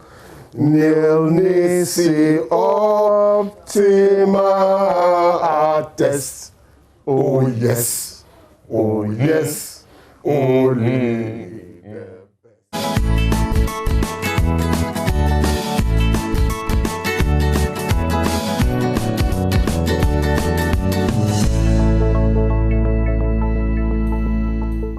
All right, so I'm sure you're well aware that the National Science and Maths quiz is heating up. We've gotten to the quarter-final stage, and we'll be bringing you all the contest right here on the Joy News channel. So just stay tuned in. But right now, this morning, at the beginning of the show, I told you that we're going to have Dano Milk. They're one of the sponsors of the National Science and Maths quiz. They're coming into the studio. So I told them that when they're coming, they should bring breakfast. Well, I said, hopefully they'll bring breakfast.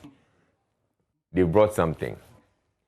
At this point, what we need is hot water so that we can have our breakfast. But joining me in the studio right now is Samuel Ajo, Associate Client Service Director, Primetime Limited. He's more like a regular on the show. And then we have Wilson Agbaku. He's a Marketing Manager, ARLA Foods.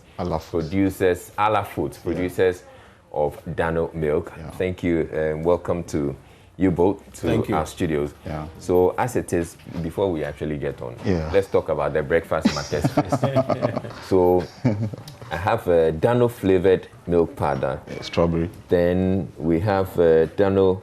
We have the flavored milk powder, that's strawberry. We have choco. Okay. And coffee. And coffee. Yeah. And we have the plain powder, which is Cool Cow.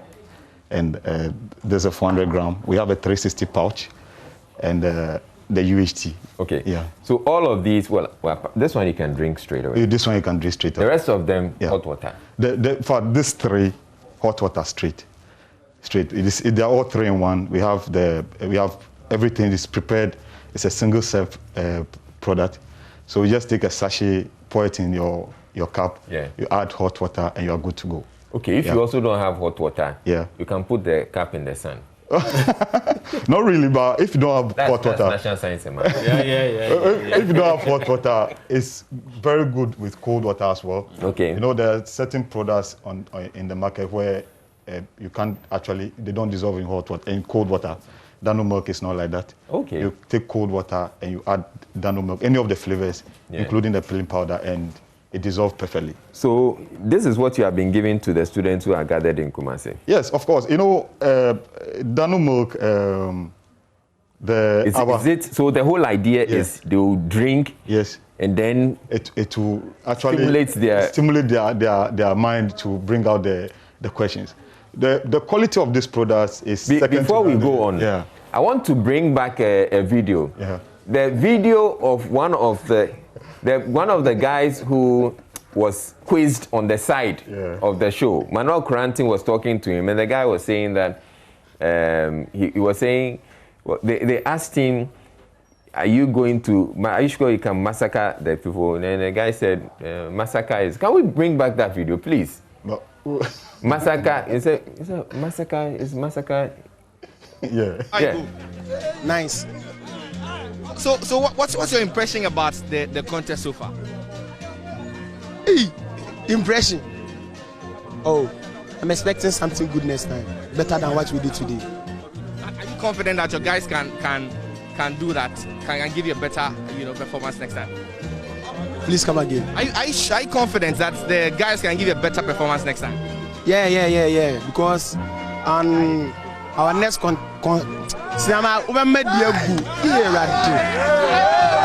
take your time. Please, our next game, we are going to do it with PC rather.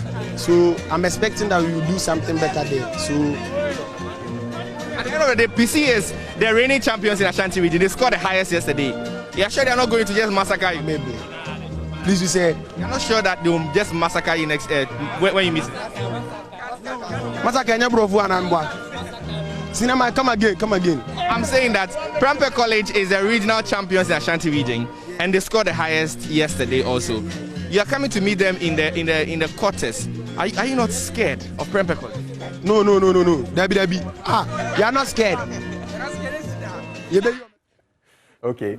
The point I'm making is, I hope I've made the point. Yeah, you made the point. You shouldn't serve the Dano milk to only those contesting. You should open stands outside and serve the boys. You know, the whole issue about this is that, we've made Dano milk so affordable, so everyone can get access to it.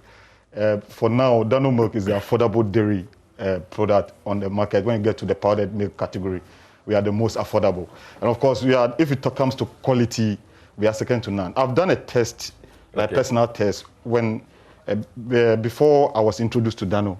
I used to serve my kids on some other milk brands, and for some time, about most like 6 months or so.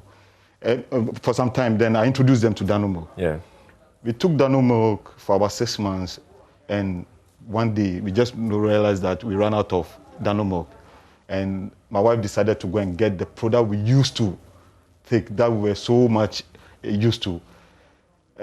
We brought it, and interestingly, to my surprise, I did the test in my home. My kids could not eat the food again.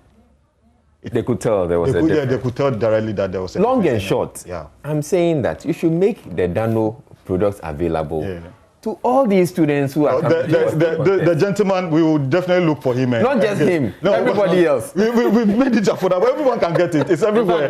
But this gentleman, we need to give him a good dose of Dano. They have a stand there where people do a lot of sampling. So those there who come to watch the contest have the opportunity of going to be served. And so I'm sure he would have his turn and will have their turn. Definitely.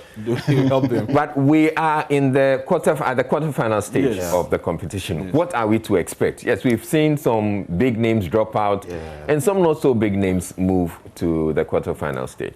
Well, I would say that we are really going to we should be expecting something very exciting, especially at this stage.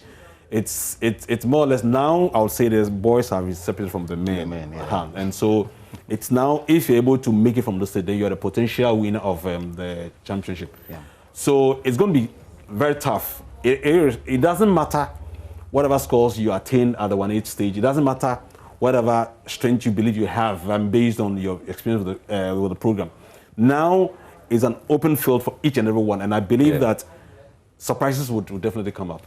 And the quiz mistress is taking full charge now. Yes, Professor Elsefa Kaufman is taking full charge from this stage to the finals. All right. So thank you very much for coming through. But the Dano issue, please, you have to take it up and let's deal with the Dano issue. All right. Yeah. So, but that's it. We're taking a break because we have showbiz coming up. And please don't go anywhere. We have a lot more coming up on the show. Right now, we're just going to deal with this breakfast matters. And thank you very much to you both for coming through. That's Wilson Agbeko, Marketing Manager, and then Samuel from Primetime. Thank you, and stay tuned in. We'll be back in a bit. What's up, guys? My name is Sammy Forson, host of the Weekend City Show and Ignition, right here on Joy 99.7 FM. Well, anytime you happen to be busy and you miss out on your favorite shows right here on Joy FM, here's what you can do. Log on to myjoyonline.com/podcast. Just go on there and you'll find all your shows on demand 24/7. There you can catch up. Remember, Joy FM remains your radio for discerning listeners. All right, so I told you earlier that this morning we're expecting breakfast. We've had Dano Milk come through and they've brought us the milk, and we're going to enjoy that. But we can't enjoy that without having some pizza on the back of that. So Dorian Wuga, he's marketing executive at Puppets Pizza. They're also sponsoring the National Science and Maths Quiz 2021. And thank you for sponsoring the National Science and Maths Quiz. And we'll be talking about our pizza later. But right now, let's talk about what got Puppets Pizza into the National Science and Maths Quiz sponsorship. Okay, So Papa's Pizza, it's in the hospitality industry, but we don't mind supporting a good cause.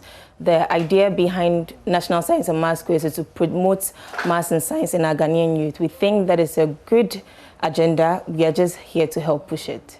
How long have you been supporting it? Oh, quite a while, a number of years actually. My boss, Kwame Usuansa, went to Presec. He likes reminding us of that. So this is kind of his way of supporting them as well. So, yeah. So it's good. I mean, the fact that he is sponsoring, Papa's Pizza is sponsoring, and Presec is well, they're the champions and they're still winning. Yes. They're still he reminds us daily at the office. So he reminds you? Oh, yeah. Which school did you attend? Maoli School. Maoli's out. Yes. Yeah, but we tried. Yeah, you tried. We'll be back next year, so.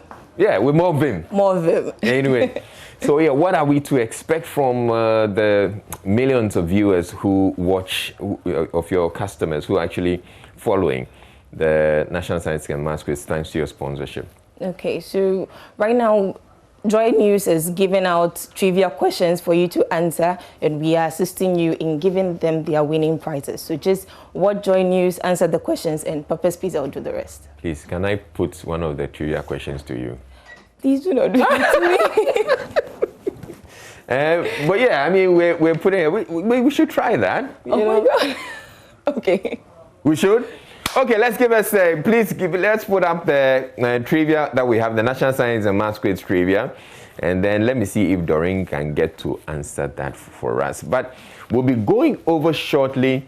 The contest itself is starting, the quarterfinal contest. We're starting at 9 o'clock, and so we'll be getting into that. But what are some of the prizes that the people who are answering the trivia will be getting? So mostly it's just large pizzas. So we would give you vouchers for you to come and redeem at any of our branches. So any large pizza of your choosing, we'll make it for you. Okay, and how are you supporting? I know that usually, apart from whatever sponsorship you're giving, financially, you also tend to give some things to the contestants. Are you refreshing them, for instance?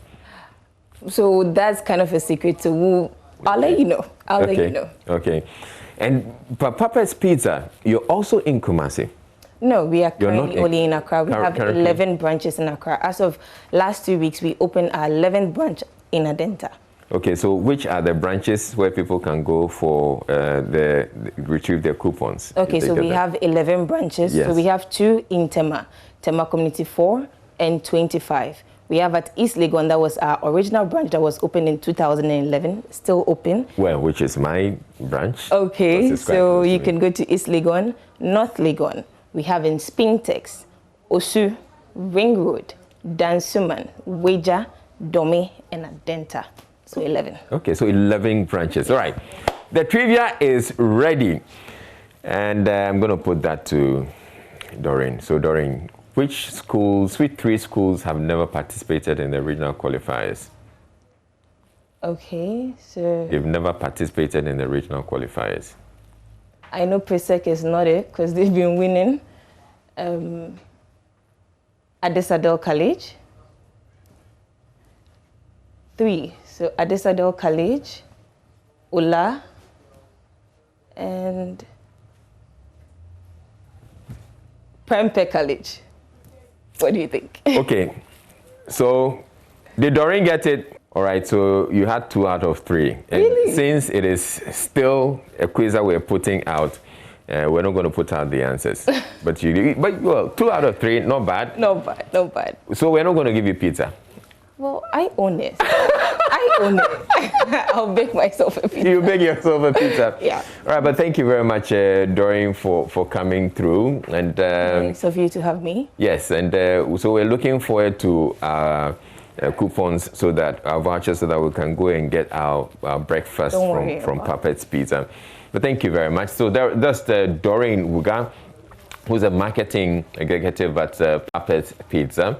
And they're one of the sponsors for the National Science and Maths Quiz, and they've been sponsoring for a while now. And Doreen has been talking about the 11 branches that they have here in Accra that you can go to retrieve your voucher if you win the trivia that we have put out. She mentioned Adenta, she mentioned East Legon. Adenta is the latest one you opened, you said? Yes, at the entire last 2 weeks. Last 2 weeks. And then they have 2 branches in Tema. They're all over. They have a very delicious pizza. So you go get them. My favorites are the Papa Special. Really? Mine is the barbecue lovers. I go for it every time. You love meat. I love meat. Okay. Thank you, Doreen. And you're still here on the AM show, but we'll be transitioning.